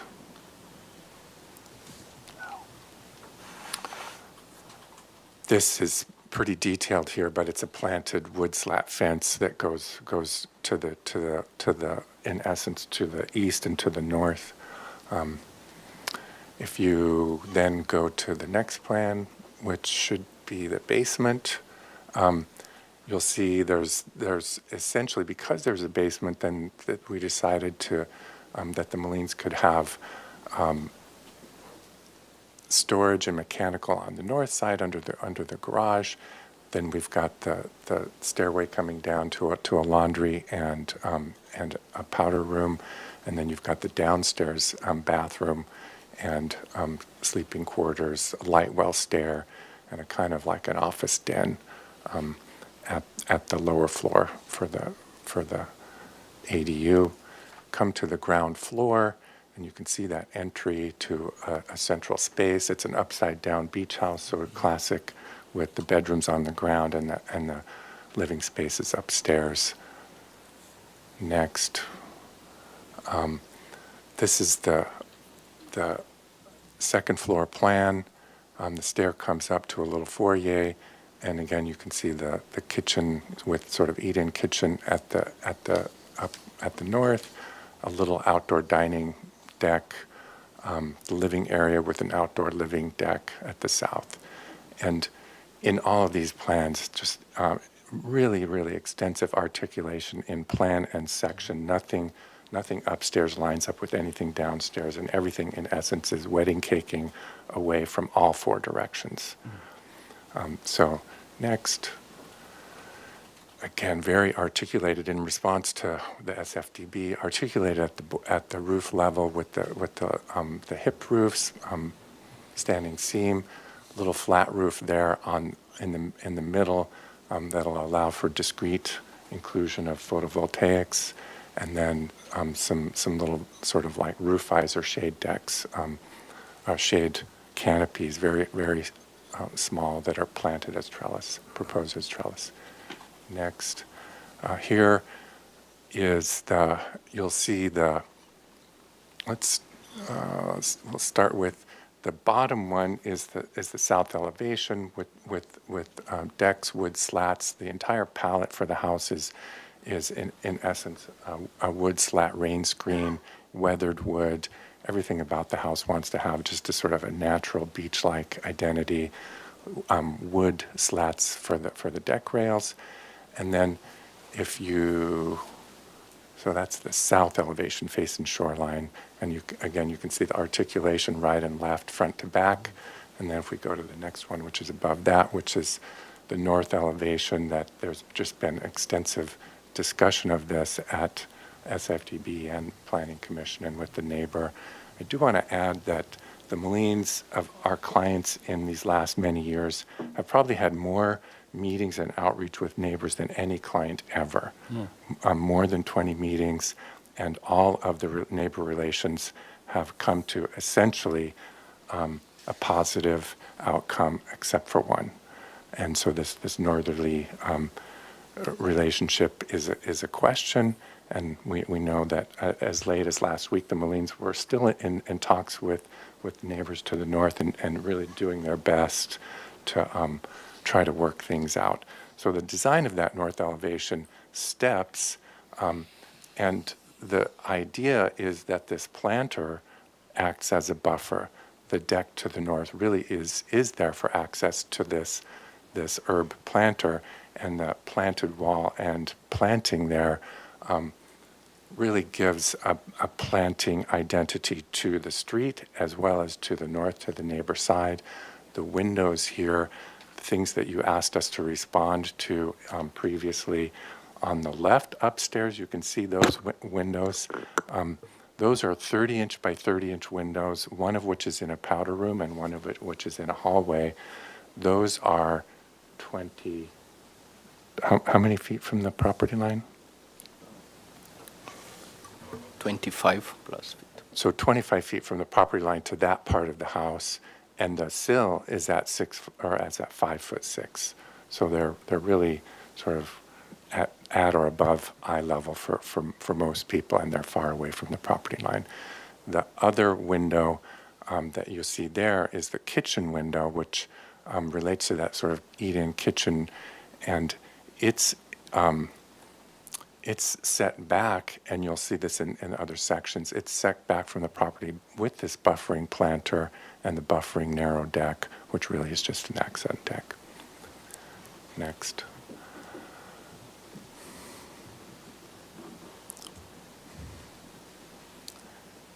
This is the upper elevation is the entry. Again, this just extremely articulated with living spaces upstairs, and the sloping elevation to the street, planting and garden, and this sort of like park residence as the identity. Next. This eastern elevation shows the part that's along really the kind of turning the back on each other, sort of neighborly property lines between east and west, and then further set back. I think it's interesting, you can see kind of the relationship in question here at the north, if you zoom there a little bit, that there's a 3-foot step up. So the northerly neighbor property is advantaged by their height up the hill, and there's a fence there that's proposed, and this sort of stepping in plan, stepping in wedding caking in section for the entire proposed project. Next.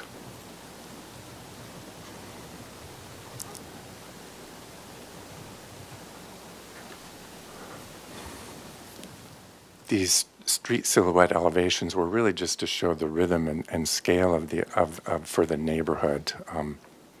Next. These elevations, again, just showing the extensive articulation and orientation really of the house to the south and to the west, and really to the views in the neighborhood. The Molines already live in the neighborhood at their current house, and they like this sort of interaction where your living is on the public street side, and that allows the house to be open on the corner. We'll just next. I think, yeah, these are building sections again that you can see the north-south section there with the buffering, and we can zoom in on that. The planter itself, this is a point of discussion. The planter is 3'9" out to out, and the northerly wall of that planter is at 4 feet. So then the deck, the clear space in the deck is only 4 feet. So it's really the identity that the Molines want and that the feel is this planting, the planter, the softening that north wall, and then being able to just have some herbs outside the kitchen and relating there, get some north light. This deck does face different parts of the northerly neighbor, but the bulk of that new garage is actually sort of adjacent to the northerly neighbor's garage. There was one, and that's about it really. The one question that you asked in your SFDB notes was to discuss the prevalence of things on in the setback, encroaching into the setback to the south. And interestingly, about 80 to 90% of the neighborhood has encroachment into the south because it was formerly a 15-foot setback. So most of the properties, especially along shoreline, have an encroachment out to 15 feet or even sometimes less. So our deck encroachment up there that you were asking about is at 18 feet. So it's allowed in the ordinances for that little deck sort of to encroach in essence as an eave and an eave-like apparatus, and we're sort of right in keeping with the yards and setbacks along shoreline. Okay. We're available for questions, and thank you. Well, I was just looking at your section on one on A4.1. Is that deck right there? Is that the one you're referring to, right? It's facing out into the front yard? Yes, Got it. yes. That's all. And a lot of decks are coming along there onto the garages and upstairs is on Shoreline. Okay, thank you. Bring it back. Did we get any public comment, please? Chair Miller, board members, we did receive written correspondence on this item. Don McGrew and Patrick Wade. Those were distributed prior to the hearing. Ms. Gu, can you please switch to my screen? For those attending on Zoom who wish to make oral public comment on this item, you can do so at this time by selecting the raise your hand icon. Staff will call on you and you can unmute yourself. And while we're waiting for those on Zoom, I do have a speaker slip here from Don McGrew. So Don, if you'd like to approach the podium, announce yourself, and you'll have 2 minutes to speak. Sure. My name is Don McGrew, and my husband Patrick Wade and I are the neighbors on the north side of the project. One change in today's architectural plans increased the outer wall height at the planter by 6 inches. This, according to the applicant, was to increase privacy. We strongly object to increasing the height of the outer wall of the northern planter. We don't believe that this will help the sightline problem, and we are adamantly opposed to increasing the mass on the north elevation. If there was a configuration that delineates the first floor, the north elevation above the garage wall would appear less massive. I would like to emphasize that our main concerns at this meeting today are removal of the north deck for privacy reasons. The privacy issues regarding the deck was not addressed by the Single Family Design Board members in their July 18, 2022 deliberations. 2, we would like removal of the 4-foot high planter on the north elevation, as the plans now have a large wall that is 6 feet from our property line.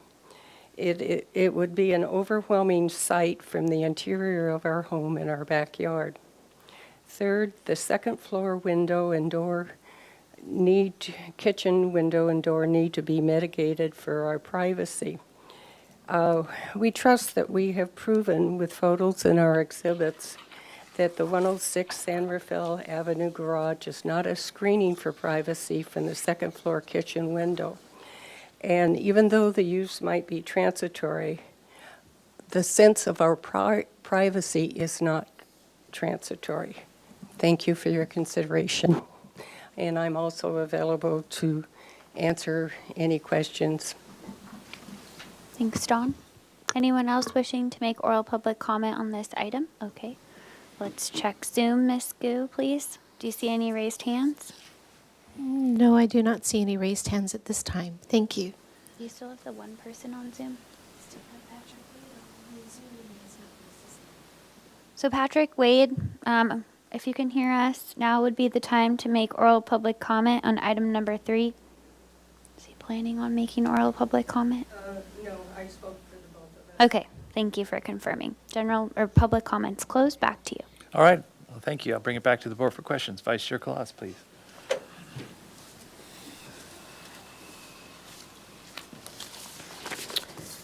So I remember reviewing this and looking, I was thinking about asking you some of the same questions that we asked you previously. I recall specifically discussing the uses in the proposed design relative to the configuration of Mr. Ward and Ms. McGrew's house, and how those windows were sort of oriented directly across from their garage. This photo here is, this is a very, very illustrative photo for us, right, from the board's standpoint. So I can understand their concerns. Can you perhaps, I'm just going to ask you to address this issue, and I'll put this here so that we can zoom in on this, perhaps, staff. and why you don't think that this is going to cause, your sections are very clear to me. So perhaps you can just address this photo and why you don't think that there's going to be a privacy issue, perhaps to the extent that Mr. Wade and Ms. McGrew thinks there is going to be. I'll just ask you to kind of expand upon that. Yes, Chair Miller, Board Member Kalas. First of all, this is someone's representation of how big the window might be on a story pole, graphically generated by some means. So I'd be, it's kind of, let's just say, an artful estimation, and how accurate that might be is up for any of us to guess. It's a city, and we all know that that we live in, and these lots. If you have a two-story house, the house will be visible to the neighbors. So the invisibility test is not really an option. We do have a very, very accurate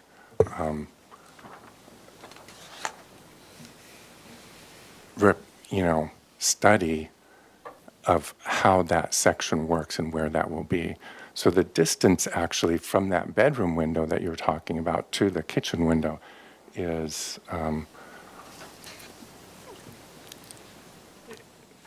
probably north of like 56 feet. So there's another study here that shows that. So these distance relationships are relative. That photo was done by the surveyor, so that's an ortho photo with our plan overlaid on it.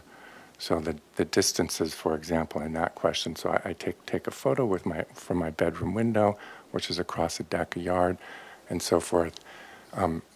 That makes it feel like there's a direct connection. But if you look at the section, I think you'll see what the buffering is all about, which is that it's actually pretty, I don't know, difficult, not really imposed upon that relationship between one window and a yard with a 4-foot high planter with planting on top of it. The planter itself is 3'9". Someone inside there is well over 8 feet from the edge of that 4-foot railing, which is what we discussed last time as being the sort of buffering, sort of privacy mitigation. And what that does is allows stair stepping along that north property line, and it allows a massing that does indicate the one-story area below it per the guidelines. So it's really a multi-layered set of buffers between the inside and the property line, and then to the neighboring property. Okay. Can we go to the landscape plan? And I'm specifically interested in the north property line.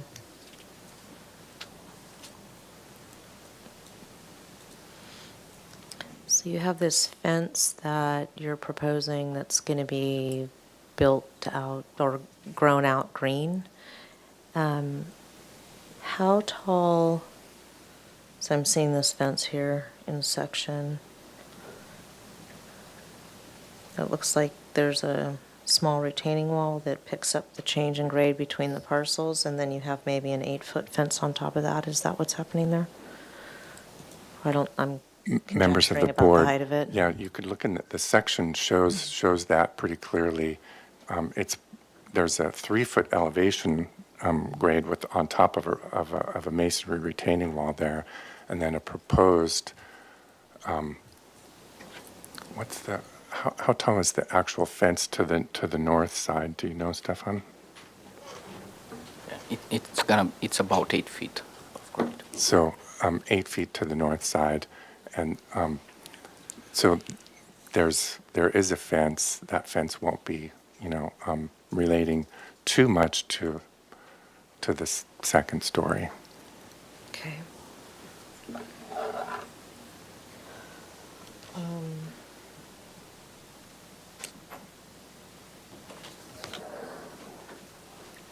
Can I see the north elevation again, please? The sill height there at that window, at the kitchen window, is that like at 42 inches or roughly something like that? It's a 3-foot counter with a 6-inch backsplash. Okay. So that person is shown to scale. Someone 5.5 to 6 feet tall has only a low raking angle into the yard over that planter.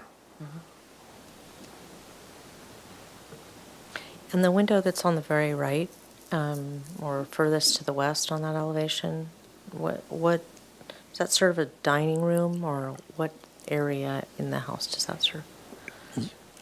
Yes, it's a eat-in kitchen dining area, and then that's a door that allows you to get out to the herb planter. Okay.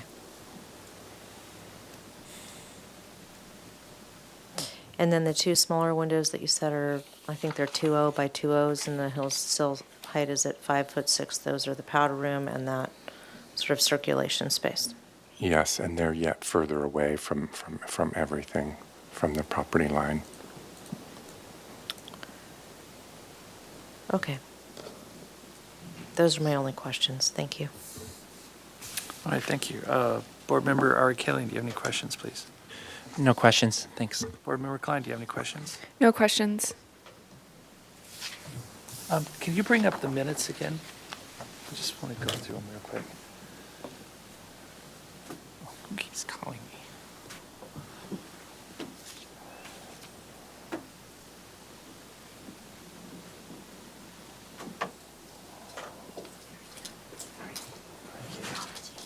That's right. Is this drawn to scale? No, it's just driven. It's drawn to scale, but I don't think it's printed to scale. Good answer.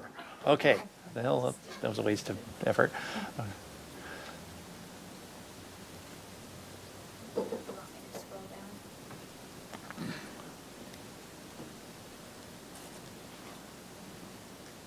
Okay, I'm just questioning the plate heights, and in the minutes, we say that the plate heights are appropriately, and I'm looking at the size of this person, and your plate heights are really tall.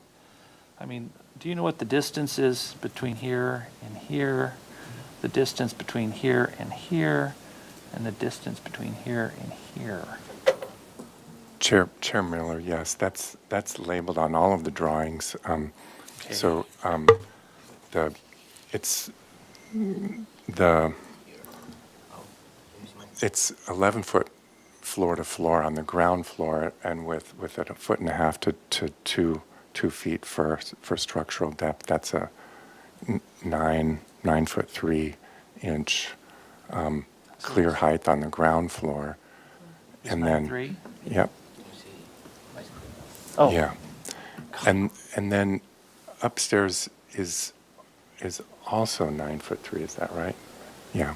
Okay, so this is 9 foot. Okay, so they're both 9'3", and then the space. Lower level is 9 foot, sorry. 9 But the foot. space between the finished floor and the ceiling between the two is what, 2 feet? This is at 11 feet relative to the first floor, finished floor. So from here to there's 11 feet.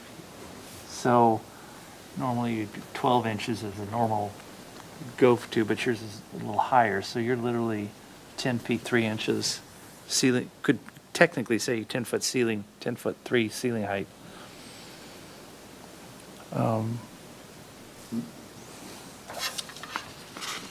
Yeah, we responded to your comments from the first one, went over that, and it was found okay last time. Okay, well, that was my only question, so I'll bring it back to the board for comments. Vice Chair Kalas. I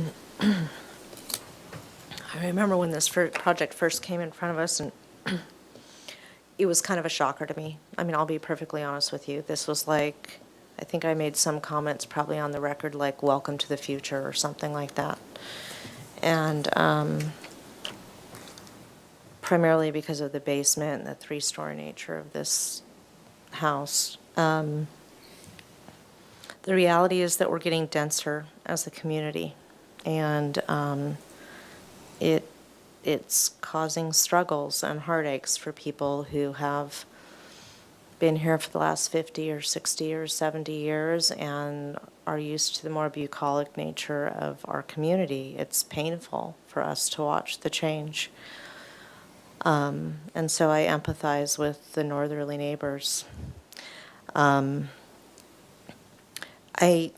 think the comment, the second floor, to Chair Miller's question about the floor heights, I don't think that the most northerly wall is going to feel that tall compared to your northerly neighbor, just because of the grade difference between the parcels and the fact that it really just represents a guardrail on the second floor. And the second floor is stepped back, which I think is very helpful. So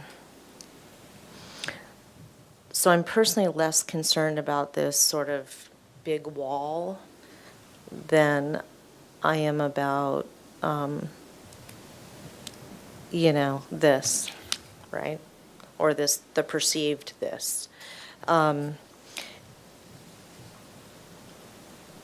think in the meeting minutes, the comment, it was the second or third comment that was memorialized about the transient nature of those spaces that are facing the north. I think in my mind, that's really kind of the hinge pin to this. If your living room was facing the northerly property line, I don't think I could approve this. But the reality is you're not, unless you really like cooking, you're not going to be standing at your sink all day long. And you're probably not going to be standing at your sink in, the late evening hours when your northerly neighbors are occupying their bedroom. And the dining room window, or door rather, it feels much more to I guess that's the west to me, where it would have less impact on this private space for them. And I'm not concerned about the two smaller windows. So it's really just the kitchen window in my mind that creates the greatest privacy concern. And I personally am okay with it because, like I said, I just don't see anybody sitting there holding vigil at the kitchen sink for any period of time. So that to me is my rationale for being able to move this forward. And I'll leave it at that. All right, thank you. Board Member Arkellian, do you have any comments, please? I do. I appreciate the applicant's presentation, the owners here today, and the public comment from the northern neighbor. I appreciate the applicant confirming the south patio and in relation to other properties along shoreline and how frequent the patios project. So with based on how the applicant commented, I'm fine with the southern deck. And then in terms of the northern, I reviewed the Planning Commission meeting and the comments from there, and how and their comments about the northern patio, and some of their comments fall in line with Vice Chair Colos's comments about kind of the future and how things change over time. And I believe the applicant has been respectful in adding a planter along the top and providing a means of screening. I believe the project is ready for PDA and for the project to return to consent for final. And that's all I have. Thanks. All right, thank you. Board Member Klein. I agree with the previous board members. Thank you for bringing all those exhibits and clearly showing you've done your studies and responding to the minutes. This area of the city is denser, and I think that this is compatible and this is the future. And you're following all the city ordinances and setbacks. And I also agree it's ready for PDA and can go to consent for final. All right, thank you. Do you have the design guideline book, please? Does someone have it? Can I have it, please? Always have it. Did not. Yeah, the design guideline, yeah, the brown one. So I'd like to find out where in this book it says we need to look at the future for high density. I mean, that's kind of an odd argument, I'd have to say. Couple things. So I wasn't at the last meeting, so I didn't have say on the meetings. This is a gable roof, and first off, the house is beautiful. I don't want to. It's gorgeous. If I want to live in this house, but what I'm looking at is neighborhood compatibility, and we have a gable roof here and a gable roof here. This is a hip roof. So thank you. I always get those two confused. That's okay. It's a hip roof and a That hip was a roof. gable. Well, it has. Thank you. You're right. This is. This is hip and this is gable. Correct. And it's. So I guess for a long story short, and also when we do balconies, it's 15 feet from the property line is a recommendation, so not from the adjacent house. So that's one of our guidelines. Based on what was already said on the minutes, the only thing that really kind of can resolve a lot of these issues is lowering the plate heights. I wouldn't lower this, the ceiling height in the first floor is great. I mean, 9'3" that's a nice, comfortable feeling for a ceiling height. The place to explore it is on the second floor and seeing how you can lower that plate height, like 6 inches. Just, if you could just lower it 6 inches, I'd feel a lot more comfortable, and I'd approve everything else. That's it. I mean, based on what you've been going through. And that's part of the issue with all this privacy issue, and what's informing me of that is because of all these little houses surrounding you. I think a lower second-story plate height would be a little more comfortable. Explore possibly making the ceiling a volume ceiling as opposed to a flat ceiling to give you some height. But I think that would also kind of mitigate some of the privacy concerns. And you're right, there's going to be a kitchen counter in the front. No one's going to be staring through the window. And I really think you did a good job of trying to mitigate the privacy issue with that planner. So, anyway, those are my only comments. So, I don't know. You're here for design approval, so that might be a recommendation. So I don't know if anyone wants to entertain a motion. I'll make a motion, but I'd like to get clarification Yeah. from you before I do that. So are you suggesting that the second floor plate height be brought down, or are you suggesting that the architect attempt to lower the floor height of the second floor, which would in turn lower the plate height Yes. to number 2? Well, that's what I'd say. If you can make this distance less, You're trying to reduce the interstitial space. then you can push this, yes. Okay. Yes. Okay. Yes. Okay, so I'd like to make a motion that the project be given project design approval and moved on to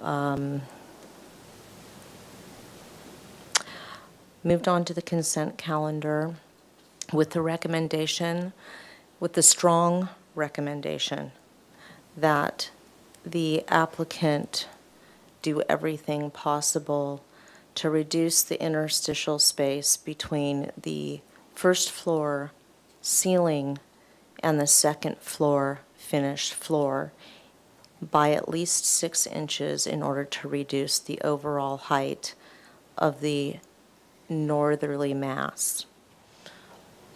And I assume when you'll return, you'll have all the requisite drawings for final approval, along with the exterior color boards, finish boards, things of that nature. That's my motion.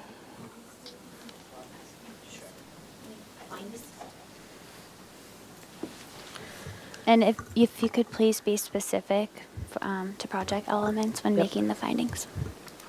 So in regards to the neighborhood preservation findings, the project is consistent in appearance and consistency with the neighborhood specifically.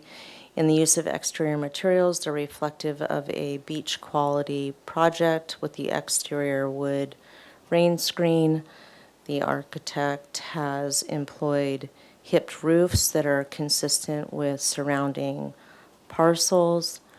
The neighborhood is, a lot of these are redundant with past minutes, just FYI. Understood. The project is compatible in that there are a significant number of two-story residences along Shoreline Drive. The front deck is, or the southerly deck, I should say, is consistent with the fabric of the neighborhood due to the original setbacks being 15 feet. Quality architectural materials are being used throughout the project. I don't believe there are any significant trees being removed. Is that correct? Correct. Okay. Health, safety, and welfare are being protected.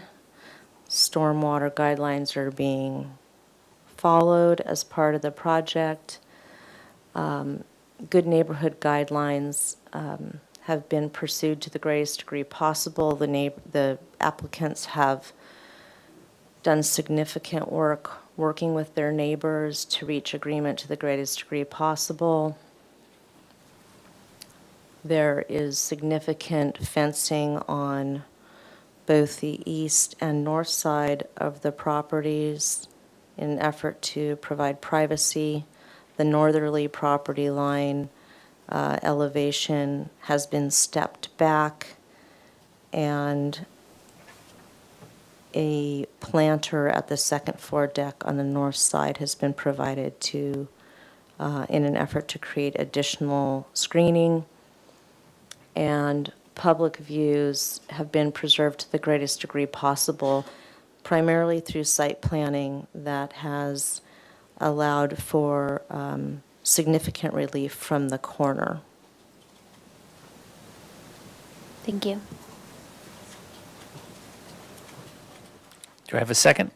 Second. Does anyone want the motion read, or should we go ahead and make a roll call? Feel comfortable with the motion? Yeah, so let's go ahead and have a roll call, please. Okay, here we go. Chair Miller, Yes? Vice Chair Klaus, Yes. Board Member Killian, Yes. and Board Member Klein. Yes. And motion passes. Thank All you. right, thank you very much. Thanks Chair all. Miller? Thank you. Congratulations again, Brian. Thank you. Well done. Thanks for your service. Thanks to you all, as always. You have such a comforting voice. You keep talking, I'm going to cry, so stop. Chair Miller? Chair Miller? Oh, and If there's you- a 10-day appeal period for this project. Thank you very much. We have a 5-minute bio break. So there's a request for a 5-minute break. Let's all return at 5:30. Give you a little more time.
board meeting. We're on to item 4. This is 1364 Shoreline Drive, request for project design approval. Proposal for demolition of an existing 1,432 square foot single-story, single-unit residence and an attached garage, and the construction of a new 2,016 square foot, two-story, single-unit residence and a 415 square foot attached garage. The project includes new hardscape and landscape, including relocation of the driveway, apron, and curb cut, a tree removal and a front yard site wall of 42 inches in height. A coastal development permit was granted by the Planning Commission on December 8th, 2022. The property is located in both the appealable and non-appealable jurisdiction of the coastal zone. The proposed total of 2,476 square feet of development on a 6,206 square foot lot is 90% of the required floor-to-lot area ratio. Project design approval is requested. Neighborhood preservation findings are required. The project was last reviewed on July 18th, 2022. Do we have minutes for that meeting, please? And you can come forward. Yeah. Number 1, the board supports the effort to observe the 89% floor-to-lot area ratio. 2, consider reducing the proposed large amounts of window glazing by studying plate heights or a different configuration. 3, the board is not in support of the proposed glass guardrails. Study alternative materials. 4, consider de-emphasizing the garage door and structure. 5, the board requires second-story story poles. 6, study alternative materials and treatment for the 42-inch wall within the front yard. 7, study the proposed stone design elements on the front facade adjacent to the proposed vertical window panes. Consider breaking up this design element and using alternative materials such as a wood or breeze block material. 8, study the condition to be placed. 9, the board agrees to waive the requirement for the applicant to provide the supplemental floor-to-lot area ratio materials. All right, thank you. And just to put on the record, I did review the video, and plans. All right, Thank so you. thank you. And I have a couple comments before we get Yes, please. handed over to the applicant team. As was stated, the Planning Commission did grant a coastal development permit on December 8th. And I just wanted to let you know, this applicant team has kind of felt some of the effects of the cancellations that SFDB has had due to quorum issues. So we, in an effort to help them keep moving forward, we did let them go to PC before coming back again. And then actually today is at 5 p.m. was the cutoff for any appeal that would have been filed on the CDP, and no appeal has been filed. So we are free to consider project design approval today. Yeah, so with that, I'll hand it over to the applicant team. All right, thank you. If you could more specifically address the items on the minutes, that'll be helpful. Yes, that's our plan of attack. Thank you, Barbara, so much. Just want to issue or just express gratitude for you through this process. I'm Rachel Raynor with RRM Design Group, project applicant planner, and here with me is Jolie Waugh, project architect, also with RRM Design Group. Okay. And so I'm going to turn it over to Jolie, and she's going to run through our responses to the minutes. Okay, thank you very much. Turned on? Yeah. Okay. Can you hear me okay? Turn it on so it works. Yeah, it always looks on. Oh, okay, how about now? Is that better? Okay, thank you. Thank you for your time today. Yes, we would like to just sort of go directly through responses to your comments. And so to start with comment number 1 regarding that the board was in support of our 89% Florida area lot ratio. We did want to note that the revised plan has increased to 90%. We had mentioned previously that the owners did want to include a small walk-in pantry in the kitchen area, and we did add that in, as well as adjust some of the interior circulation a bit. So it is just, it's like 89.8 or 9 or something like that, but close to 90% now. The next comment is considering reducing the proposed large amounts of window glazing and studying the plate heights and configurations of those glazings. So We did, the design fenestration was studied, and the amount of overall glazing was reduced by 24%. Specifically, in the front elevation, it was reduced by 34%. The stair windowsill was raised by 5 feet 2 inches for privacy for the residents themselves, as well as, but to still maintain the idea of, really capturing their ocean views with that location that they're at as they're ascending and descending the staircase. Then we also have the kitchen sliding glass doors with the transom above. That was reduced in overall height by 1 foot 6 inches, and it was also narrowed by another 1 foot 6 inches. And basically what we did was the glazed areas of the stone accent wall and the stucco portions of the house, we reworked it and looked at it, and then they are now much more like punched openings in those heavier surfaces rather than large expansive glass glazed areas. So that was how we approached that. The next is responding to the glass guardrails.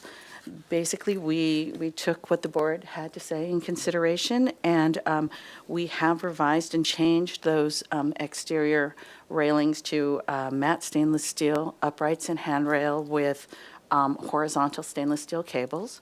We also added the addition of, along the west side, a stucco planter with built-in seating on it, and that planter also will actually provide some additional privacy from the neighbor and for the neighbor to the west side, yeah. And then, as well as, and we thought it was nice because it also added some variation to the deck material, so you didn't just have stainless steel railings all the way around, so a little variety there. Next, consider de-emphasizing the garage door. We decided that, to make that warmer, to make that more beautiful, it's going to be actually a warm stained wood finish garage door, which is actually going to be present, that same material is going to be present in the fencing that's going around the little entry courtyard. It is present in the side gates on either side of the house. It's also present on the underside of the eaves and the front door. So we're basically trying to take that material and we're trying to carry it throughout the design and make it more cohesive. We are also included planting and planting areas all around that area to provide an additional layer of softness and screening to that part of the house. Next, the board had requested second-story story poles. Those story poles were provided, they were marked, and they were photographed. So hopefully you were all able to look at those. Next, it says study alternative materials and treatment for the 42-inch wall within the front yard. We had previously had that wall as a low 42-inch stucco exterior plaster wall. We looked at it, and again, in an effort to try and create a really nice warm palette of materials and some variation, we've changed that, and that's now, it does have a stucco base to it, about 12 to 14 inches high, and then above that is horizontal wood plank fencing, and again, picking up the same stained finish as the other parts of the home. And then also, that area will also have a lot of planting in front of it, so it actually has planting in front of it and planting behind it, and so that little area, that little wall is also meant to provide an extra layer of privacy for the owners to the entrance and provide a slightly more, a more secure area for them for package delivery, things like that, because they are along Shoreline Drive in the street, so they wanted to be able to have a safer place to have packages delivered. Next, the proposed stone design elements and the front facade. So we studied the stone elements, and we studied some alternative materials, but honestly, the stone accent wall was something that the clients had really wanted from the inception. It was sort of one of, all of their pictures and all of their thoughts. So we tried to look at the design, and we reworked some of it and readjusted things so that the stone wall would, could still be retained as part of the design. So what the idea behind this is basically the front elevation is designed as is meant to be designed as a series of layers. So layers starting with the landscape from the sidewalk, the landscape that sort of slightly ascends up to the fence layer with the wood layer, and then the planting behind it, which then again ascends to higher, taller planting at the base of the stone wall. And then the wall itself is meant to be sort of like a freestanding accent wall. It is actually stone veneered on the front side, the sides, and the inside, and it's actually been thickened. And then on perpendicular to those walls, we actually have glass elements, glass wall areas. And so that's meant to provide a contrast and also a visual connection so that when you're inside and outside, you kind of can see the stone on the exterior and the interior. And then the next layer back is the stucco layer of the house, and that has the punched openings in it. And then also, to try to emphasize that, you don't necessarily see it in this perspective view, but even the little window in the living room that's punched in the stucco wall, we kind of offset that, sort of partially peeks out from behind the stone layers, so that we're trying to sort of, give that, emphasize that effect. Next, we have, just to talk about it also, I know there, we wanted to let you know that the stone that we're thinking of using is going to be sort of a dry stacked, more modern sort of rectilinear pattern of stone. It's not going to be very organic or anything like that. It's going to be much more contemporary feel. Then next we have, let's see, the conditions of all the adjacent lot lines relative to the subject parcel and the fences. So on this, the clients have actually reached out to their adjacent neighbor to the east, and she had requested that the existing wall remain. She had also mentioned that she liked the way the tree that is sitting there on the east property line provides shade for her garden. So our clients have decided in turn to keep that tree and to keep the existing block walls and fencing on both the east and the west sides of the house. So the only wall that is actually being affected is there's a 4'6" existing retaining wall at the rear yard on the northern property. That wall is currently in disrepair. It's being affected by the invasive roots of the existing tree there. And so that wall will be rebuilt in its exact same location at the same height. And then while I'm addressing, this comment as far as things on the site, we actually wanted to briefly walk through the landscape plan because that has been further developed, which it wasn't previously. So I will go through our notes here, and this was prepared by our landscape architect, so please, I will try to just explain it as best I can.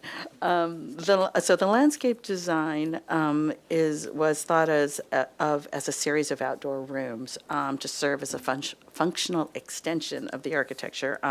The parkway entry and planting soften the transition to a small interior courtyard framed by the low fencing wall. A garden path on the east side jogs around the existing mature pittosporum and connects to the backyard patio with a space for lounge seating and furniture. An artificial turf recreation panel is flanked by 2 decks, a sun deck with lounge chairs, and a spa deck with a sunken hot tub and built-around wraparound seating. There's an evergreen hedge that's being provided on the east and the west sides of the property to buffer between neighbors. And there are 2 new olive trees being proposed for the rear of the yard to replace the existing fig tree that is there. That fig tree is actually being proposed to be removed. As I said, it's actually, we had the arborist look at it. It is in poor health. It has invasive roots that are uprooting and, like I said, affecting the rear retaining wall, as well as there was comment from the neighbor to the rear there, that the branches were overhanging and the leaves were getting in her pool, and she had mentioned that. And so our clients actually have already come in and they've actually trimmed back all the branches that were overhanging on her side. And so with removing this tree, we actually are proposing a 2-to-1 ratio and putting in the olive trees in the place of that tree.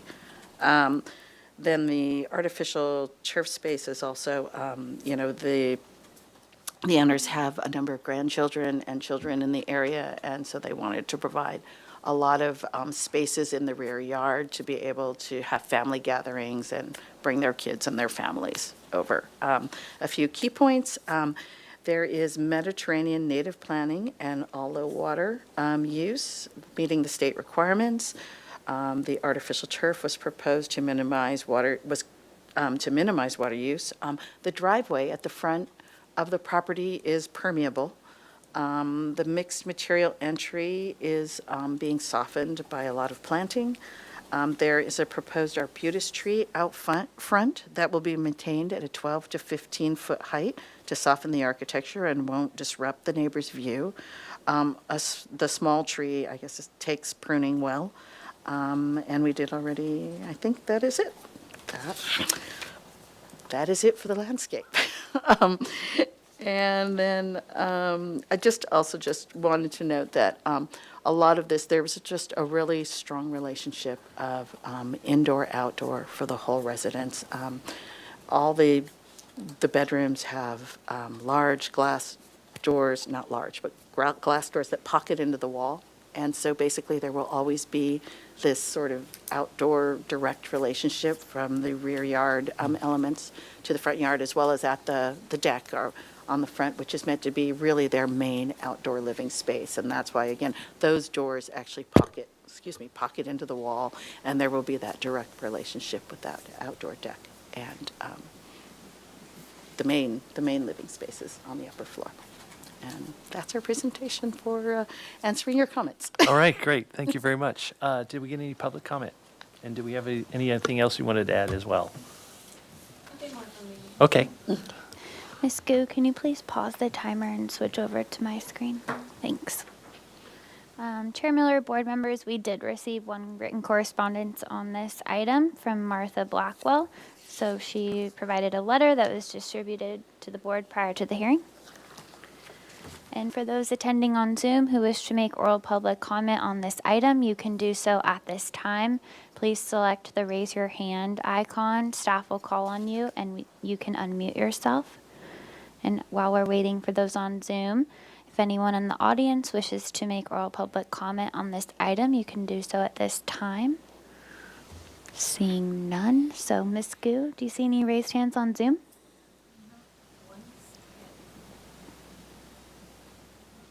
No, I do not see any raised hands on Zoom at all. Thank you. Okay, with that, we'll close public comment. Back All to you. right. Thank you very much. I'll bring it back for questions. Vice Chair Colas, do you have any questions, please? There's a name on here, but Can we just look at all 4 exterior elevations quickly? okay. It's Christopher. One by one. Yeah, that'd be great. Yeah, you can just, maybe go around, if at all possible, in one direction around the building, rather than south and north Right. and east and west. It's always nice to kind of go around it, yeah. Excuse me. Okay, these are done. This should be back, right? That's fine, you can go ahead. This is east. And the gray silhouette behind is the house to the west, is that right? Yes, Okay. that's correct.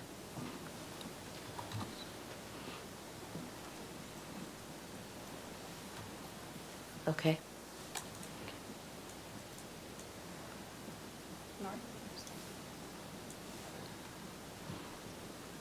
Okay.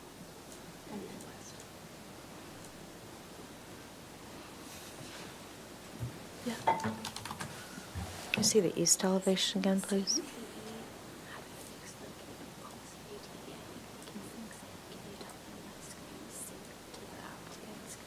Okay. Okay.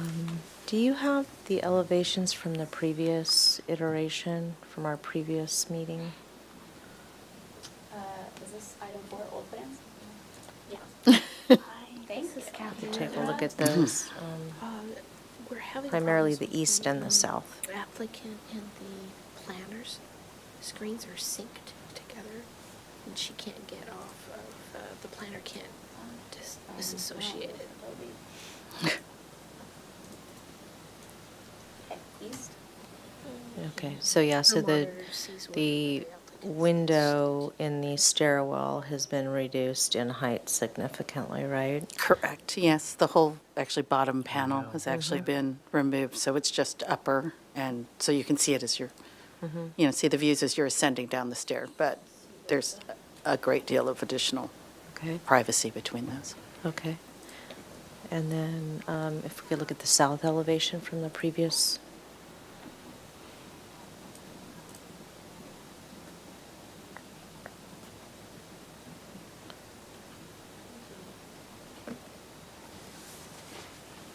And the current elevation. Okay, okay.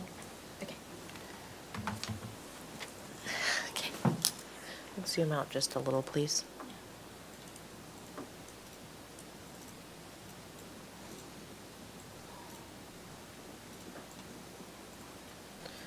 Okay. No, that was good. Thank you.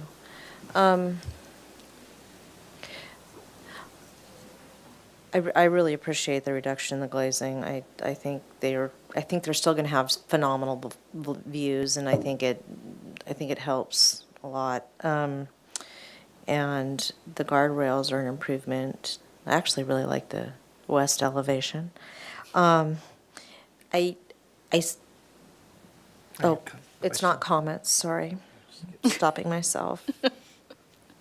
I think that's it. I think those are the only questions. Thank you. All right, thank you. Board Member Arkalian, do you have any questions, please? I do, just one. Can we go to the stone veneer samples? Thank you. So, yeah, my question is if both of these options, are they, is it stick-on stone or is it like a actual? No, they're individual stone veneer Okay. pieces, yeah.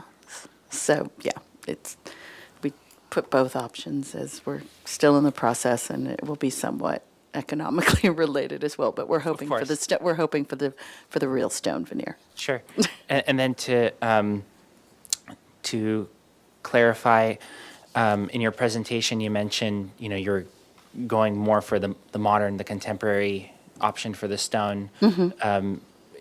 Can you just clarify a little bit more on why, the organic feeling stone veneers was not, you went away from that option? Well, I think in this case, part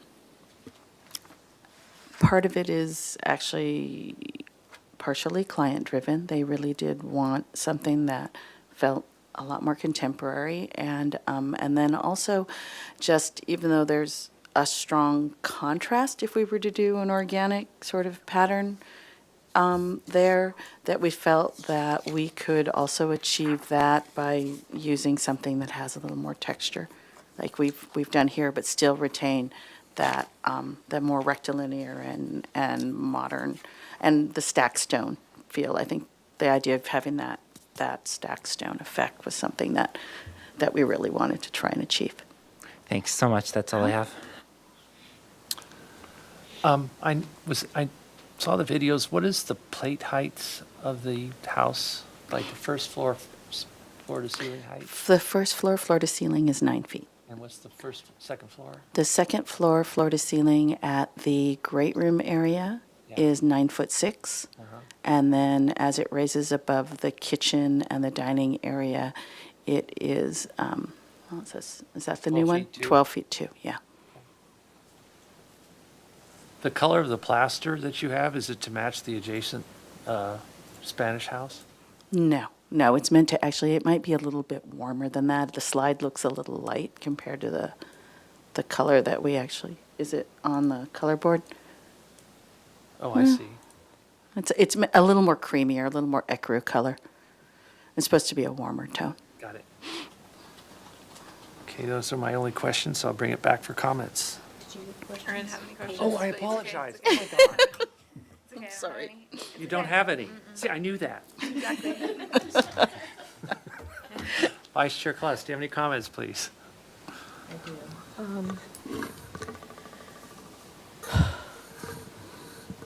I'm continuing to struggle with the stone. From a massing standpoint, it feels okay to me. It steps down. It has some undulation in the elevations. You can feel sort of some movement there. I think that's all really nice. But this is the second time I'm trying to figure out a way to parse my words today. I went to our guidelines and where did that go? It's at the very beginning. There's something in here that says, use materials and designs that are compatible with their surroundings. So to me, our surrounding is Santa Barbara, and that's Santa Barbara sandstone. It's not limestone. I was just in, Mexico, and all the road base there and all of the resorts are done in this beautiful sort of whitewashed limestone because that's their native material. And so I feel pretty adamant that if you're going to use stone in this quantity and you're going to kind of fly the stone flag, so to speak, that it really should be Santa Barbara sandstone. Otherwise, why not just have it be a stucco that's a different color or be a wood that's more related to sort of the beach environment that you're building this in. And I understand it's partially client driven, but if the clients are, adamant about a stone, and I think they're locals because they were here at our last meeting, it seems to me like they would be sensitive to that. So that's really what I'm struggling with here. I just, for lack of a better way of saying it and a kinder way of saying it, I just feel like the El Dorado stacked stone is kind of like it's an Anytown USA product, and that's not what the purview of our board is. Our board, and I could go through here and pick out areas in our guidelines, but basically it's to enforce a high quality product because that is what our town is known for. So other than that, I really don't have any issues with the project, but I take exception to that. Noted, thank you. Okay, Board. And just to finish that up, there are ways of using sandstone in a very contemporary manner. I worked on a project where they did an ashlar pattern that was very narrow and horizontal, and it felt very, very modern. It was on a modernist building, and it was very successful. So there are ways of doing that without losing the modernist nature of the project. Thank you. Board Member Arkelian, do you have any comments, please? I do. I appreciate the applicant's presentation, all these additional details. I reviewed the Planning Commission recording and the comments from the Planning Commission. I did drive by the property to see the story poles in relation to the immediately neighboring houses. I believe the height is acceptable, under 25 feet. I believe so. Okay, I believe the stone veneer. I'm digesting what Vice Chair Colossus had mentioned. It's a very prominent feature on the front elevation. It's projecting out compared to the rest of the, I mean, besides the garage, I mean, it seems quite prominent. And, you know, it's a very visible part of Santa Barbara, Shoreline Drive. Yeah, I'm in agreement, I believe, a strong recommendation to study a Santa Barbara sandstone in a modern contemporary pattern is strongly recommended. Two considerations, just loose suggestions, and regarding the garage. I know it was mentioned in the meeting in the minutes. It's a prominent feature in the at the front elevation. I'm referencing 12 SP of our guidelines. You know, this is a new construction. It's an opportunity to maybe. I understand there's other properties along Shoreline Drive that definitely have the garage very prominently. I know this revised set of guidelines suggests otherwise. It's just a thought. I didn't know what other board members thought of that. But if it's okay, I would move forward with it as is. The other thing is that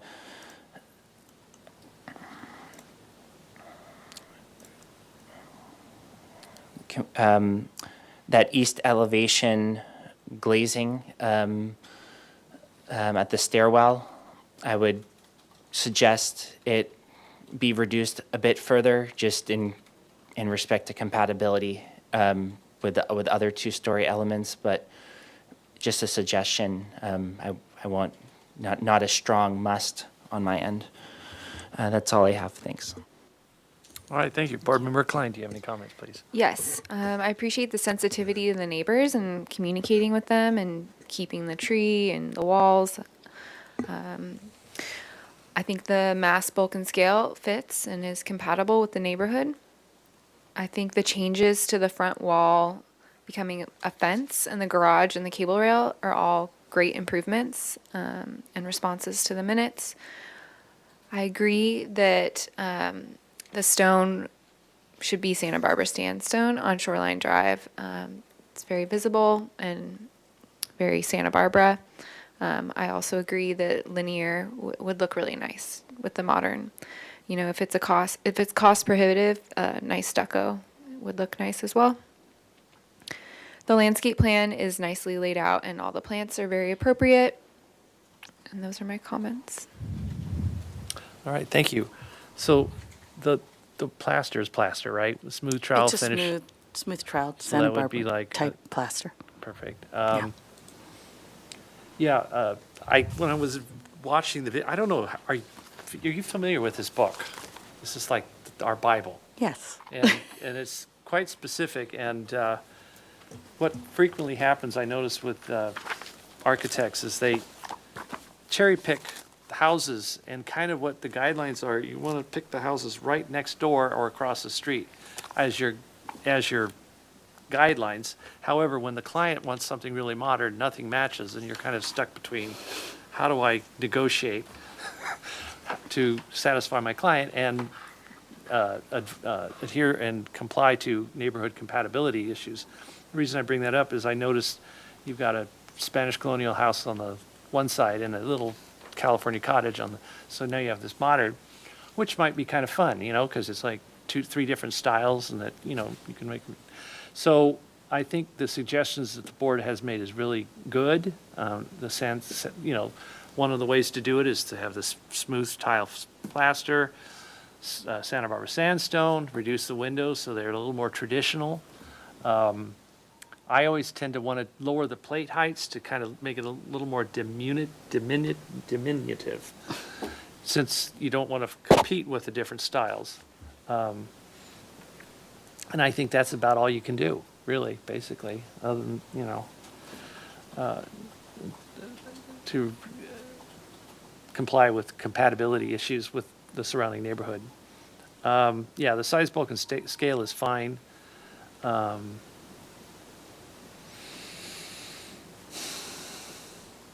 So yeah, that's all I have to say about it. So other than this being my last project. This is it.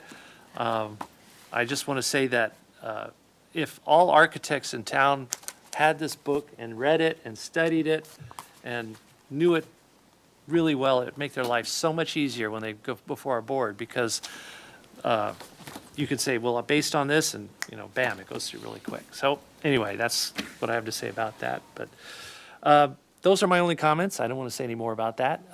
They're here for project design approval. So if someone would like to entertain a motion, that'd be great. Do you want to do the motion? That's a great idea. Okay. I like it. All right. So, It's a great idea. so I move to the project for design approval to come back to consent with the following comments. The board appreciates the client for reducing the fenestration size. Board also appreciates the addressing of the garage area. The board would like the client and the architect to replace the stone with a more Santa Barbara sandstone look.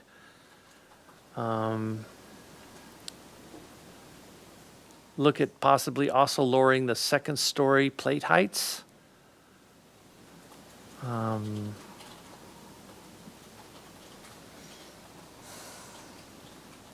The board appreciates the change of the garden wall in the front. And I'm just trying to think, was there any other comment you made that?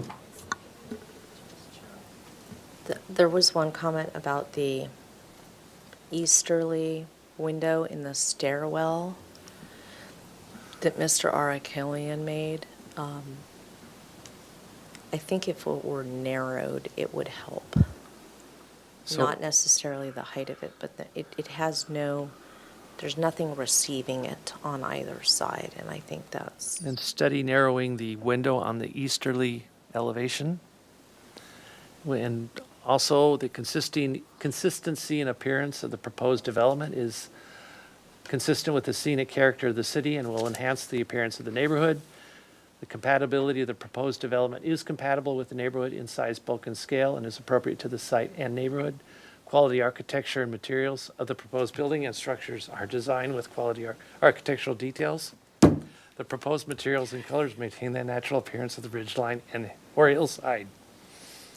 No trees of the proposed project are included, will be removed, significant impact. The board appreciates the planting of the olive trees. Yes. The health, safety, and welfare of the public are being appropriately protected and preserved. Good neighbor guidelines are being applied, and public views, including proposed structures and grading, preserves and significant public scene views. Let me reread that. Public views, the development, including proposed structures and grading, preserves significant public scenic views of and from the hillside. I'll second. Have a roll call, please. I have a Chair question. Miller? Hold on. Just one, excuse me if I didn't hear it, but is it going to return to final review consent? Yes. Okay, thanks.